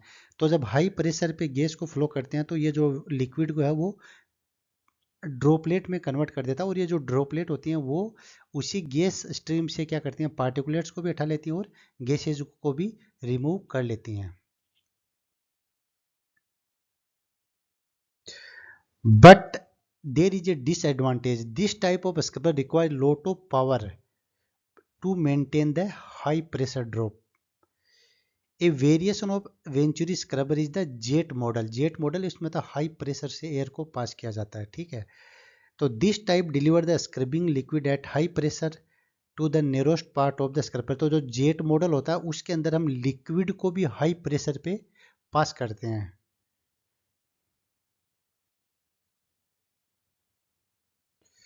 So this is about the venturi scrubber. Now the operating characteristic of venturi scrubber. तो वेंचुरी स्क्रबर की जो ऑपरेटिंग सिचुएशन है, कंडीशन है, वो क्या क्या होती हैं। अगर हम गैसेज की बात करते हैं तो उस कंडीशन में इसका जो प्रेशर ड्रॉप है वो कितना होना चाहिए, 13 से 250 centimetre of water. Liquid to gas ratio कितना होना चाहिए, 2.7 से 5.3 लीटर पर cubic metre. Liquid inlet pressure है वो कितना होना चाहिए, less than 7 to 100 kilo pascal. और रिमूवल एफिशिएंसी कितनी होगी, अगर गैसेज की बात करें 30 से 60%। अगर हम पार्टिकुलेट मैटर की बात कर सकते तो प्रेशर ड्रॉप इतना होगा, लिक्विड टू गैस रेशियो इतना होगा, और रिमूवल एफिशिएंसी है वो रीच अप टू 99%। सो अगर एग्जाम में क्वेश्चन पूछा जाए कि वेंचुरी स्क्रबर्स में की जो रिमूवल एफिशिएंसी वो किसकी ज़्यादा होती है, गैसेज की और पार्टिकुलेट्स की, तो किसकी ज़्यादा होती है, पार्टिकुलेट मैटर्स की। गैसेज की एफिशिएंसी अप टू 60% तक होती है, लेकिन जो पार्टिकुलेट मैटर है उनकी 99% इनकी रिमूवल एफिशिएंसी होती है। So now what are the performance and efficiency parameter of for the gas collections? So जो मैक्सिमम कंसंट्रेशन है वो सॉल्यूशन की वो हेनरी लॉ से दी जाती है। तो यहाँ पे concentration is equal to H K and concentration of liquid, इसी फॉर्मूला से है वो मैक्सिमम इक्विलिब्रियम कंसंट्रेशन को कैलकुलेट किया जाता है। सो ये फॉर्मूला है जिसको आप यूज लेके इसकी परफॉर्मेंस और एफिशिएंसी को चेक कर सकते हैं। Now the next one is the selective catalytic reduction SCR। तो देखो इसके नाम से ही पता लग रहा है कि सेलेक्टिव मीन्स ये एक स्पेसिफिक है, सेलेक्टिव है, वाइड अप्लीकेबल इसको अप्लीकेबल नहीं है। दूसरा है कैटेलाइटिक रिडक्शन, मीन्स इसमें हम किसी कैटेलिस्ट का यूज कर रहे हैं। तो यहाँ पे दो चीज़ हो गई कि एक सेलेक्टिव है, कैटेलाइटिक और रिडक्शन, और यहाँ पे ऑक्सीडेशन नहीं हो रहा है, यहाँ पे रिडक्शन रिएक्शंस हो रही हैं।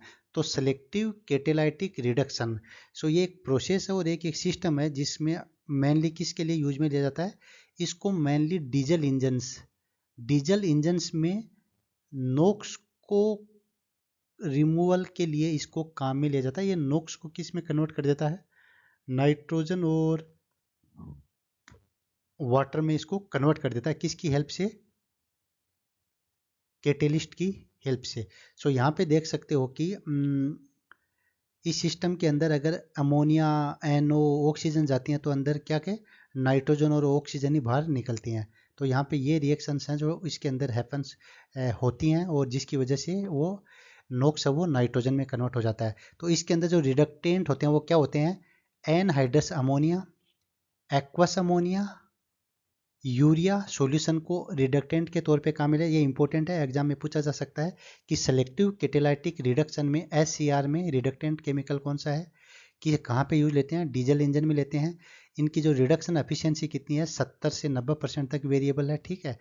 और सबसे पहले SCR को NOx using ammonia as a reducing agent, इसको पेटेंट किया गया था US में बाई इंगल हार्ड कॉरपोरेशन के द्वारा 1957 में। सो अमोनिया और urea is injected into the exhaust stream with plenty of oxygen to reduce nitrogen oxide to nitrogen and oxygen. So ammonia और यूरिया को इंजेक्ट किया जाता है ऑक्सीजन की प्रेजेंस में, तो जो भी ऑक्साइड्स ऑफ नाइट्रोजन है वो नाइट्रोजन में और ऑक्सीजन में कन्वर्ट हो जाते हैं। एफिशिएंसी में इसकी बता चुका हूँ कि 70 से 90% तक इसकी एफिशिएंसी होती है। इसमें जो कैटेलिस्ट होते हैं वो प्रीशियस मेटल्स और जियोलाइट को काम में लिया जाता है। इनका ऑपरेटिंग टेम्परेचर वो 600 से 1100 डिग्री फ़ारेनहाइट है। ये डिग्री सेंटीग्रेड नहीं है, ये डिग्री फ़ारेनहाइट है, ठीक है। और इसके अंदर जो इसका बेस मटेरियल होता है वो पूरा सिरेमिक मटेरियल काम में लिया जाता है सपोर्ट के तौर पे। अगर आप अंदर देखो कि रिएक्शन कहाँ पे होंगी, रिएक्शन के लिए एक मटेरियल काम में लिया जाता है, बेस मटेरियल, जिसको जो सिरेमिक मटेरियल होता है पोरस। कैटेलिस्ट इसमें कौन से काम में लिए जाते हैं? Platinum and rhenium, in metals को एज ए कैटेलिस्ट इसके में यूज में लिया जाता है, ठीक है। वो जो कैटेलिस्ट हैं वो जनरली मिक्सर होते हैं, टाइटेनियम डाइऑक्साइड, वेनेडियम पेंटा ऑक्साइड और टंगस्टन ट्राईऑक्साइड के मिक्सर के तौर पे उनको काम में लिया जाता है। सो चलिए यहाँ पे एक क्वेश्चन है, selective catalytic reduction is often seen in the news related to thermal power station, Bharat stage 6 norms, nuclear power plants और स्टबल बर्निंग। सो इनको जनरली हम कहाँ पे यूज में लेते हैं? डीजल इंजन में। और डीजल इंजन्स की जब बात आती है तो भारत स्टेज की बात आती है, तो आंसर बी सही है, क्योंकि अभी जो भी नए व्हीकल्स आ रहे हैं उनमें क्या आती है? BS6 स्टेज आ रही है और BS6 स्टेज के नॉर्म्स हैं वो काफ़ी स्ट्रिक्ट हैं। वहाँ पे मतलब नोक्स के इमिशन को अलाउ नहीं है, एक बहुत ही कम क्वांटिटी की नोक्स आप इमिट कर सकते हो। सो इसको मिनिमाइज करने के लिए हमको SCR है वो इंजन में फिट करना पड़ता है, ताकि जो भी नोक्स निकलती है उसको ये नाइट्रोजन में कन्वर्ट कर देता है। So right answer is the Bharat stage 6 norms. Now the next question is the flue gas desulfurization. Flue gas desulfurization, selective catalytic reduction and once through based condenser cooling OTBCC are terms used in the context of. So ये तीन type के system है, flue gas desulphurisation FGD, selective catalytic reduction SCR and once through based condenser cooling OTBCC। ये तीन system को कहाँ पे किससे रिलेटेड है? Nuclear power plant, iron smelting, Bharat stage 6 norms and thermal power plant. So इनको हम तीनों सिस्टम को जनरली कहाँ पे यूज लेते हैं? थर्मल पावर प्लांट में। यहाँ पे आंसर भारत स्टेज 6 नहीं होगा। भारत स्टेज 6 की अगर बात करते हैं तो केवल किसका नाम आएगा? SCR का। लेकिन अगर तीनों सिस्टम कहाँ यूज होते हैं तो ये थर्मल पावर प्लांट्स में होते हैं, तो D is the right answer. तो फ्लू गैस डिसल्फ्यूराइजेशन क्या होता है? इस सिस्टम को मेनली SO2 को रिमूव करने के लिए जाता है। कहाँ से? एग्जॉस्ट फ्लू गैस और फॉसिल फ्यूल, जो भी थर्मल पावर प्लांट होते हैं वहाँ से जो SO2 निकलती है उसको रिमूव करने के लिए काम में लिया जाता है। इनको दोनों तरीके से काम में लगता है, वेट और ड्राई प्रोसेस दोनों इसमें प्रोसेस हो सकती हैं। सेलेक्टिव कैटालिटिक कन्वर्टर हम ऑलरेडी डिस्कस कर चुके हैं, जो नाइट्रस ऑक्साइड को रिमूव करने के लिए लिया जाता है। और once through based condenser cooling, so ये क्या आता है? EPA ने इस सिस्टम को डिफाइन किया है OTBB as water pass through a main condenser in 1 or 2 passages for the purpose of removing waste heat. So mainly क्या होती है, जो हीट होती है वेस्ट में, उसको रिमूव करने के लिए OTBCC सिस्टम को यूज किया जाता है। ठीक है, तो FGD सिस्टम को SO2 रिमूव करने के लिए जाता है, HCR को नोक्स रिमूव करने के लिए जाता है, और OTBCC सिस्टम को वेस्ट में जो हीट होती है, हीट को रिमूव करने के लिए काम में लिया जाता है। अब नेक्स्ट सिस्टम है selective non catalytic reduction, SNCR, selective non catalytic reduction. तो नॉन कैटालिटिक नाम से पता चल रहा है कि इसमें कोई कैटेलिस्ट यूज में नहीं होता है। इनका यूज क्या होता है, ये नोक्स को transform NOx through the reaction of water. तो नोक्स को वाटर के साथ रिएक्शन कराते हैं, रिएक्शन से वाटर और नाइट्रोजन में कन्वर्ट कर देते हैं। इसमें कोई, ये भी नोक्स के लिए काम में ले जाते हैं, इनमें कोई कैटेलिस्ट यूज में नहीं होता। इनकी एफिशिएंसी है वो 30 से 60% होती है, मतलब इसकी एफिशिएंसी HCR से कम होती है। और इनका जो ऑपरेटिंग टेम्परेचर है वो 2100 डिग्री फ़ारेनहाइट तक होता है। इनका ऑपरेटिंग टेम्परेचर है वो HCR से काफ़ी हायर होता है। तो चलिए इसके एडवांटेज डिसएडवांटेज क्या है। एडवांटेज ये है कि नॉक्स को 30 से 60% तक रिड्यूस कर देते हैं। इनमें कैपिटल और ऑपरेटिंग कॉस्ट है वो बहुत कम होती है। ये यूजेज एग्जिस्टिंग कंबसन चेंबर और duct working as a reactor. जो एग्जिस्टिंग सिस्टम होता है कंबसन का, उसी को यूज में लेते हैं। Easy retrofit of existing combustion system, जो ऑलरेडी जो कंबसन सिस्टम होता है उसमें ये इजीली से फिट हो जाते हैं। इसके डिसएडवांटेज क्या है, effectiveness lower at lower NOx level. अगर इसकी नॉक्स लेवल लो होगा तो इसकी इफेक्टिवनेस भी कम होगी। Okay, combustion chamber must operate with SNCR temperature range. So जो कंबसन चेंबर है उसका टेम्परेचर है इसके सिमिलर होना चाहिए, अदरवाइज इसकी एफिशिएंसी कम हो जाएगी। और अनएक्सेप्टेबल अमोनिया स्लिप में बी प्रोड्यूस। तो इससे कई बार क्या होती है, अमोनिया जनरेशन होता है। So that is not a good feature. Now the next system is the biofiltration. तो इसके नाम से पता चलता है कि फिल्ट्रेशन के लिए बायोलॉजिकल सिस्टम की हेल्प ली जाती है या बायोलॉजिकल रिएक्शंस की हेल्प ली जाती है। So biofilter is a pollution control technique using a bioreactor. तो सबसे पहले ये बायोरिएक्टर लेते हैं, क्योंकि माइक्रोब्स या कोई भी बायोलॉजिकल एंटिटी को यूज में लेते हैं तो हमको एक रिएक्टर की जरूरत पड़ती है, मतलब एक ऑप्टिमम कंडीशंस की जरूरत पड़ती है, और उसको हम क्या कहते हैं, bioreactor. containing the living material to capture biologically degraded pollutants। सो इसके अंदर लिविंग मटेरियल होता है जो पोल्यूटेंट को डिग्रेड करता है कैप्चर करके। सो कॉमन इसमें क्या लेते हैं, microbiotic oxidation of contaminant air. So air का क्या करते हैं, ये माइक्रोबायोटिक ऑक्सीडेशन होता है इसमें बायोफिल्ट्रेशन में। सो इसमें मेनली क्या करते हैं, एयर को फिल्ट्रेशन करने के लिए बायोफिल्टर के तौर पे क्या करते हैं, माइक्रो ऑर्गेनिज्म को यूज में लेते हैं, जो कि क्या करते हैं, पोल्यूटेंट से एयर से पोल्यूटेंट्स को रिमूव कर लेते हैं। The air flow through a packed bed and the pollutant transfer into the thin biofilm on other surface of the packed material। तो ये फिगर आप देख सकते हो जहाँ पे ये वेस्ट वाटर है, ठीक है, ये एक एरोबिक लेयर है, एनएरोबिक लेयर है, और ये बेड मीडिया है, मतलब मीडियम है जिसके थ्रू मतलब एयर को पास किया जाता है ऑर्गेनिक्स। तो इससे क्या है, CO2 निकल जाती है, अदर कोई ऑक्सीडाइजिंग प्रोडक्ट वो निकल जाते हैं, ट्रीटेड वाटर वो निकल जाता है, और ऑर्गेनिक्स हैं वो इसके ऊपर चले जाते हैं, जहाँ माइक्रोब्स होते हैं, जो माइक्रोब्स इसको डिग्रेड कर देते हैं रिएक्शन की वजह से। सो कौन कौन से माइक्रोब्स हम इसमें यूज ले सकते हैं, तो बैक्टीरिया और फंजाई इसमें मेनली यूज में लिए जाते हैं। तो बायोफिल्टर्स को किसके लिए यूज में लिया जाता है, क्योंकि माइक्रोब्स हैं वो SO2 वगैरह को डिग्रेड नहीं कर सकते, तो जो वोलेटाइल ऑर्गेनिक कार्बन्स हैं, ऑर्गेनिक को और जो ऑर्डर होते हैं उनको रिमूव करने के लिए हम माइक्रोबियल ऑक्सीडेशन प्रोसेस काम में लेते हैं, ठीक है। So they are most effective on water soluble material. So जो भी पोल्यूटेंट जो वाटर सोल्यूबल होते हैं उनको ये इजीली रिमूव एफिशिएंटली रिमूव कर सकते हैं, और इनकी एफिशिएंसी कितनी होती है, लगभग 98% इनकी एफिशिएंसी होती है। तो इनकी एफिशिएंसी बहुत ही अच्छी एफिशिएंसी होती है। सो बायोफिल्टर्स क्या क्या करते हैं कि इनको VOC और जो ऑर्गेनिक हैजार्डस एयर पोल्यूटेंट होते हैं उनको रिमूव करने के लिए काम में लिया जाता है, ठीक है। Compound must be water soluble, जो भी कंपाउंड होते हैं वो वाटर सोल्यूबल होने चाहिए। Methanol hazardous air pollutants, HAP का मतलब है हजार्डस एयर पोल्यूटेंट, उनको लगभग मोर देन 99% रिमूव कर सकते हैं। इसमें कोई कंबसन नहीं होता है, तो कंबसन नहीं होता तो कोई भी हार्मफुल जैसे कार्बन मोनोऑक्साइड, नोक, सल्फर डाइऑक्साइड, इनका रिमूवल नहीं होता है। ठीक है।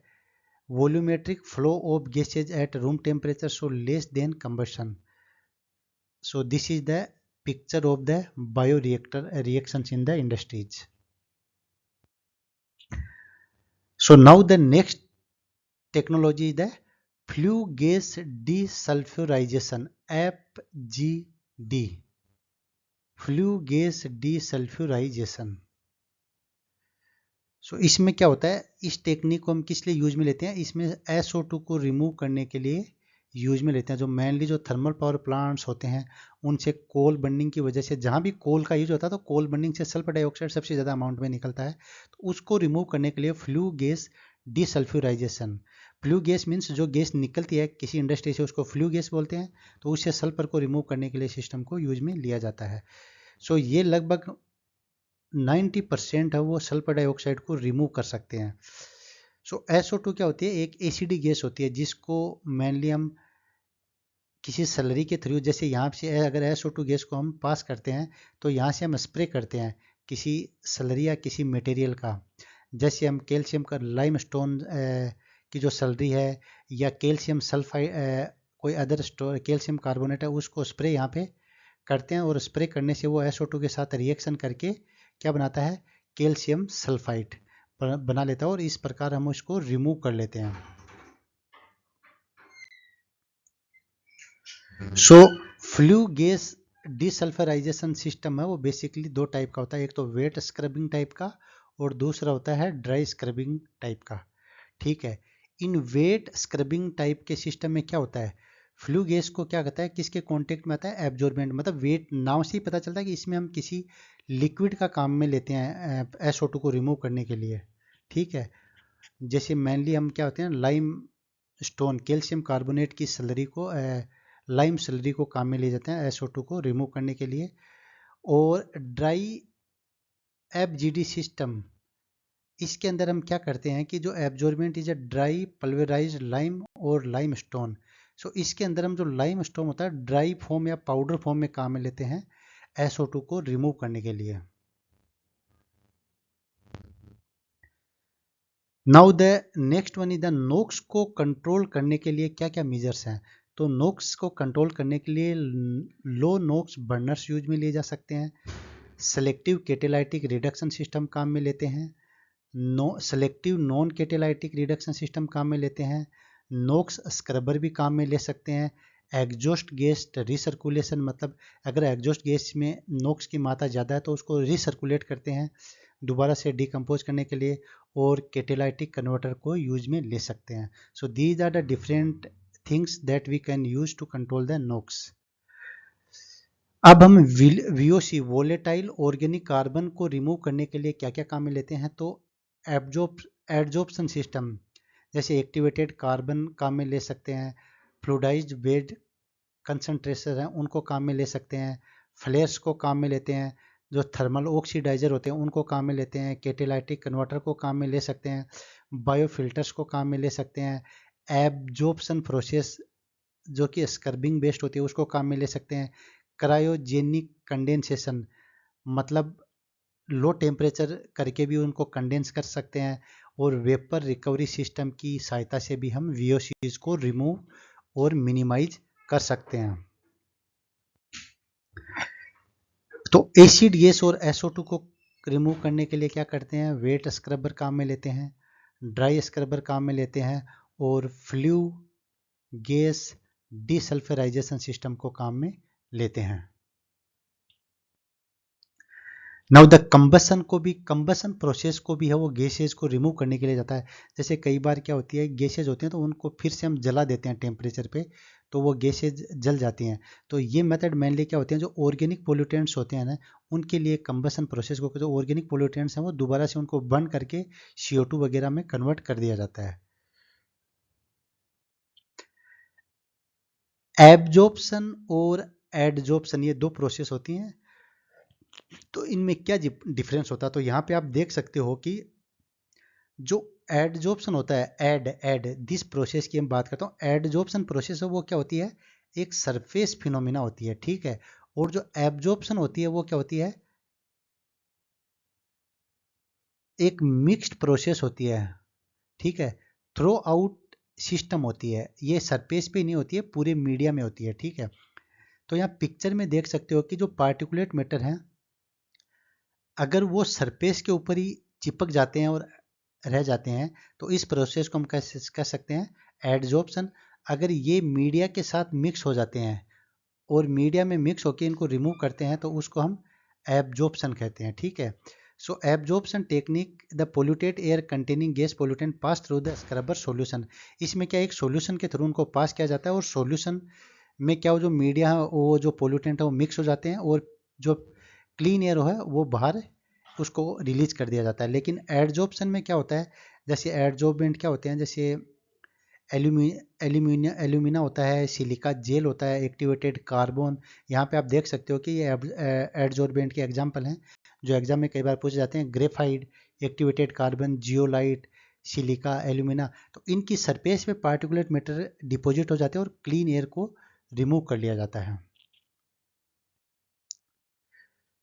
तो चलिए अब हम कुछ जितना भी इतना जब तक पूरी वीडियो में जो भी चीज़ें हमने पढ़ी हैं उनको थोड़ा हम समराइज करते हैं, ठीक है। सो स्क्रबर्स हैं, तो स्क्रबर्स दो टाइप के होते हैं, ड्राई स्क्रबर और वेट स्क्रबर। तो ड्राई स्क्रबर को मेनली हम किसके लिए काम में लेते हैं, गैसियस पोल्यूटेंट के लिए, और वेट स्क्रबर को किसके लिए काम में लेना, दोनों के लिए, gaseous as well as particulate matters के लिए। तो ड्राई स्क्रबर को हम एसिड गैसेज के लिए काम में ले सकते हैं, हाइड्रोकार्बन रिमूवल के लिए, हैवी मेटल्स के लिए, sulphur dioxide, poly aromatic hydrocarbon, hydrofluoric acid के लिए और हाइड्रोक्लोरिक एसिड के रिमूवल के लिए काम में ले सकते हैं। वेट स्क्रबर को वाटर सोल्यूबल कंपाउंड, एसिड और एल्कलाइन गैसेज, वीओसीज के लिए, वेपर के लिए, ओडरस कंपाउंड के लिए और डस्ट के लिए काम में ले सकते हैं। अगर हम एयर फिल्टर की बात करते हैं तो हेपा फिल्टर है जो कि पार्टिकुलर साइज हैं 0.3 से लेके और उसे बड़े पार्टिकल्स को रिमूव कर सकता है, जैसे बायो कंटामिनेंट्स हैं, फंजाई है, पोलन है, स्मोक है, डस्ट को रिमूव कर सकते हैं। फैब्रिक फिल्टर जो कि बैग हाउसेज हैं उनको पार्टिकुलेट मैटर रिमूव करने के लिए जाते हैं, और पार्टिकुलेट मैटर में क्या क्या है, डस्ट को, फाइन पाउडर को, एब्रेसिव्स और मेटल्स को रिमूव कर सकते हैं। और कार्ट्रिडेज डस्ट कलेक्टर की बात करें तो ये भी पार्टिकुलर मैटर को रिमूव करने के लिए देते हैं। पार्टिकल्स में क्या क्या रिमूव कर सकते हैं, डस्ट, स्मोक और फ्यूम्स को रिमूव कर सकते हैं। अगर हम साइक्लोन की बात करते हैं तो ये है वो पार्टिकल साइज 10 से लेके 20 माइक्रोमीटर के पार्टिकल साइज को रिमूव कर सकते हैं। मैं साइक्लोन से एक ऐसे तो बड़े लार्ज साइज के पार्टिकल्स को रिमूव कर सकते हैं, जैसे डस्ट, एस और फ्रेगमेंट्स ऑफ द मेटल को रिमूव कर सकते हैं। इलेक्ट्रोस्टैटिक प्रेसिपिटेटर ESP है वो पार्टिकुलेट मैटर्स के लिए काम में ले जाता है, जैसे डस्ट, स्मोक और फ्यूम्स के लिए। मिस्ट कलेक्टर को गैसियस कंपाउंड को रिमूव करने के लिए लिया जाता है, जैसे vapour, mist, smoke, acid gas, इनको रिमूव करने के लिए काम में लिया जाता है। इंसिनरेशन नरेटर्स की अगर बात करें तो थर्मल ऑक्सीडाइजर, ये क्या है, गैसियस कंपाउंड और पार्टिकुलेट मैटर को रिमूव करने के लिए जाता है, जैसे वीओसीज, हाइड्रोकार्बन, फ्यूम्स, जो जिनमें कंपाउंड में स्मेल होती है, और ऑर्गेनिक कंपाउंड को रिमूव करने के लिए सॉलिड वेस्ट और सूट,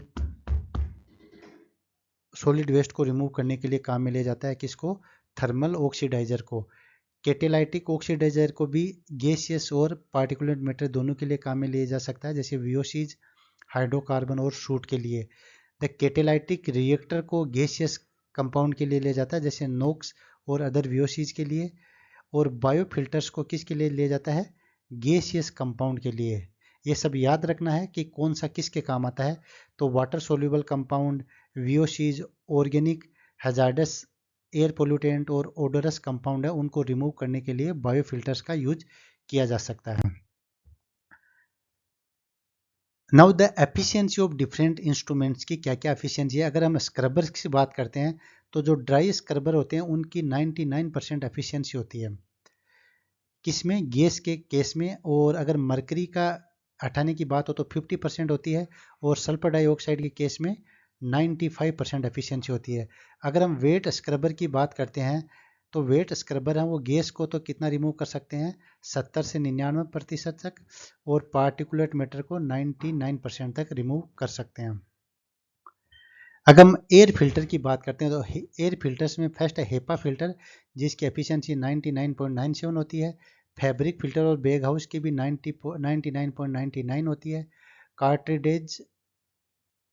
कार्ट्रेज डस्ट कलेक्टर की होती है 99.9 प्लस, मतलब इनकी इससे भी ज़्यादा होती है फैब्रिक फिल्टर से भी। साइक्लोन्स की 90% होती है। इलेक्ट्रोस्टैटिक प्रेसिपिटेटर की 99 प्लस होती है, और मिस्ट कलेक्टर की भी 99.9% एफिशिएंसी होती है। अगर हम इंसिनरेटर्स की बात करें तो थर्मल ऑक्सीडाइजर की एफिशिएंसी कितनी होती है 99.99। कैटेलाइटिक ऑक्सीडाइजर की भी 99.99। कैटेलाइटिक रिएक्टर की होती है 90 प्लस होती है नॉक्स के लिए, और 99.99 होती है अदर गैसियस पोल्यूटेंट के लिए, और बायोफिल्टर की होती है 98+% एफिशिएंसी होती है। तो ये सब आपको याद रखना है कि किसकी कितनी एफिशिएंसी होती है। इसके साथ ही हमने एक टेबल और बनाई है जिसमें हमने पार्टिकल साइज भी दिया है, मिनिमम पार्टिकल साइज, और उनकी एफिशिएंसी को एक साथ समराइज किया। तो जैसे ग्रेविटेशनल सेटलर हैं वो मोर देन 50 माइक्रोमीटर साइज के पार्टिकल्स में इनकी एफिशिएंसी लेस देन 50% होती है। सेंट्रीफ्यूगल कलेक्टर जो कि 5 से 25 माइक्रोमीटर के पार्टिकल्स को कलेक्ट करते हैं तो उनकी एफिशिएंसी 50 से 90% वेरिएबल होती है। अगर हम वेट कलेक्टर की बात करें तो उनमें कई टाइप के होते हैं, जैसे स्प्रे टावर है वो स्प्रे टावर, साइक्लोनिक, इम्पिंजमेंट और वेंचुरी स्क्रबर। तो इन सब की एफिशिएंसी यहाँ लेस देन 80% होती है अलग अलग पार्टिकल साइज में, और वेंचुरी स्क्रबर की वो लेस देन 99% होती है। ठीक है। इलेक्ट्रोस्टैटिक प्रेसिपिटेटर की बात करें, अगर ये मोर देन 1 माइक्रोमीटर साइज की पार्टिकल के लिए इनकी एफिशिएंसी वो 95 से लेकर 99 तक होती है, और फैब्रिक फिल्ट्रेशन की एफिशिएंसी है वो मोर देन 99% होती है। तो ये टेबल काफ़ी इंपॉर्टेंट है और आपको हर की एफिशिएंसी और पार्टिकल साइज रेंज को याद रखना है। यहाँ पे हमने जितने भी इंस्ट्रूमेंट हैं उन सबको कलेक्ट किया है, और उनको किस चीज़ के लिए कौन से इंस्ट्रूमेंट कौन से पोल्यूटेंट को रिमूव करता है और उसको मिनिमाइज करता है वो यहाँ पे दिया गया। जैसे साइक्लोन है वो लार्ज पार्टिकल मैटर के लिए करते हैं। स्क्रबर वेट एंड ड्राई को मेनली किसके लिए लेते हैं, गैसेज के लिए काम में लेते हैं, और वेट को हम पार्टिकुलेट मैटर और गैसेज दोनों के लिए काम में ले सकते हैं। मेनली जो बैग हाउस होते हैं उनको मेनली पार्टिकुलेट मैटर के लिए, इलेक्ट्रोस्टैटिक प्रेसिपिटेटर को पार्टिकुलेट मैटर के लिए, सेटलिंग चेंबर को भी हम पार्टिकुलेट मैटर के लिए काम में लेते हैं, हेपा फिल्टर को भी हम पार्टिकुलेट मैटर के लिए काम में लेते हैं। जो वेट गैस स्क्रबर हैं उनको हम गैसेज के लिए काम में लेते हैं। बायो फिल्टर को हम किसके लेते हैं, गैसेज के लिए काम में लेते हैं। एक्टिवेटेड कार्बन वगैरह भी हम वीओसीज मतलब गैसेज के लिए काम में लेते हैं। इंसिनरेशन, कंबसन, ये सब प्रोसेस भी गैसेज के लिए काम में लेते हैं। FGD प्रोसेस को मेनली SO2 के लिए काम में लेते हैं। कार्बन सिक्वेस्ट्रेशन भी गैसेज के लिए काम में लेते हैं। SCR selective catalytic reduction process NOx के लिए काम में लेते हैं, और सेलेक्टिव नॉन कैटेलाइटिक रिडक्शन को भी हम गैसेज मेनली नॉक्स के लिए काम में लेते हैं। पैक टावर को भी गैस के लिए काम में लेते हैं। स्प्रे चैम्बर को भी गैस के लिए काम में लेते हैं। वेंचुरी स्क्रबर को गैसेज और पार्टिकुलर मैटर दोनों के लिए काम में लेते हैं, और कैटेलाइटिक रिएक्टर और कैटेलिस्ट को गैसेज के लिए काम में लेते हैं। गैसेज में VOCs और अदर गैसेज जो भी हैं वो सब आ जाती हैं। तो हमने इस टेबल को भी आपको याद रखना है, ये एग्जाम के लिए काफ़ी इंपॉर्टेंट है। सो चलिए एक क्वेश्चन हम यहाँ पे डिस्कस करते हैं कि in cities of our country which among the following atmospheric gases are normally consider in the calculating of the air quality index. So जो एयर क्वालिटी इंडेक्स हम कैलकुलेट करते हैं तो उसमें कौन कौन सी गैसेज को हमने काम में लेते हैं। तो चलिए यहाँ पे चेक करते हैं। तो कार्बन डाइऑक्साइड को हम काम में नहीं लेते हैं, कार्बन मोनोऑक्साइड को लेते हैं, नाइट्रोजन ऑक्साइड को लेते हैं, सल्फर डाइऑक्साइड को लेते हैं, मीथेन को नहीं लेते हैं। तो राइट आंसर कौन सा हो गया 2, 3, 4। तो एयर क्वालिटी इंडेक्स को कैलकुलेट करने के लिए हम कितनी गैसेज को लेते हैं, लगभग 8 गैसेज को काम में लेते हैं। कौन कौन सी हैं याद रखना सबको, PM पार्टिकुलेट मैटर 2.5 और पार्टिकुलेट मैटर 10, इन दोनों को काम में, दो हो गए। उसके बाद में ozone, sulphur dioxide, nitrogen dioxide, methane, ये 4 गैसेज को काम में लेते हैं। 5 गैसेज को लेड एंड अमोनिया, 5 गैस हो गई, तो एंड कार्बन मोनोऑक्साइड, तो ये 6 गैस ये हो गई और 2 पार्टिकुलेट मैटर के फ्रैक्शन हो गए, तो टोटल 8 एयर पोल्यूटेंट्स को काम में लिया जाता है एयर क्वालिटी इंडेक्स को कैलकुलेट करने के लिए। तो फ्रेंड्स, आज के वीडियो में इतना ही। अगले वीडियो में फिर मिलते हैं, तब तक के लिए नमस्कार।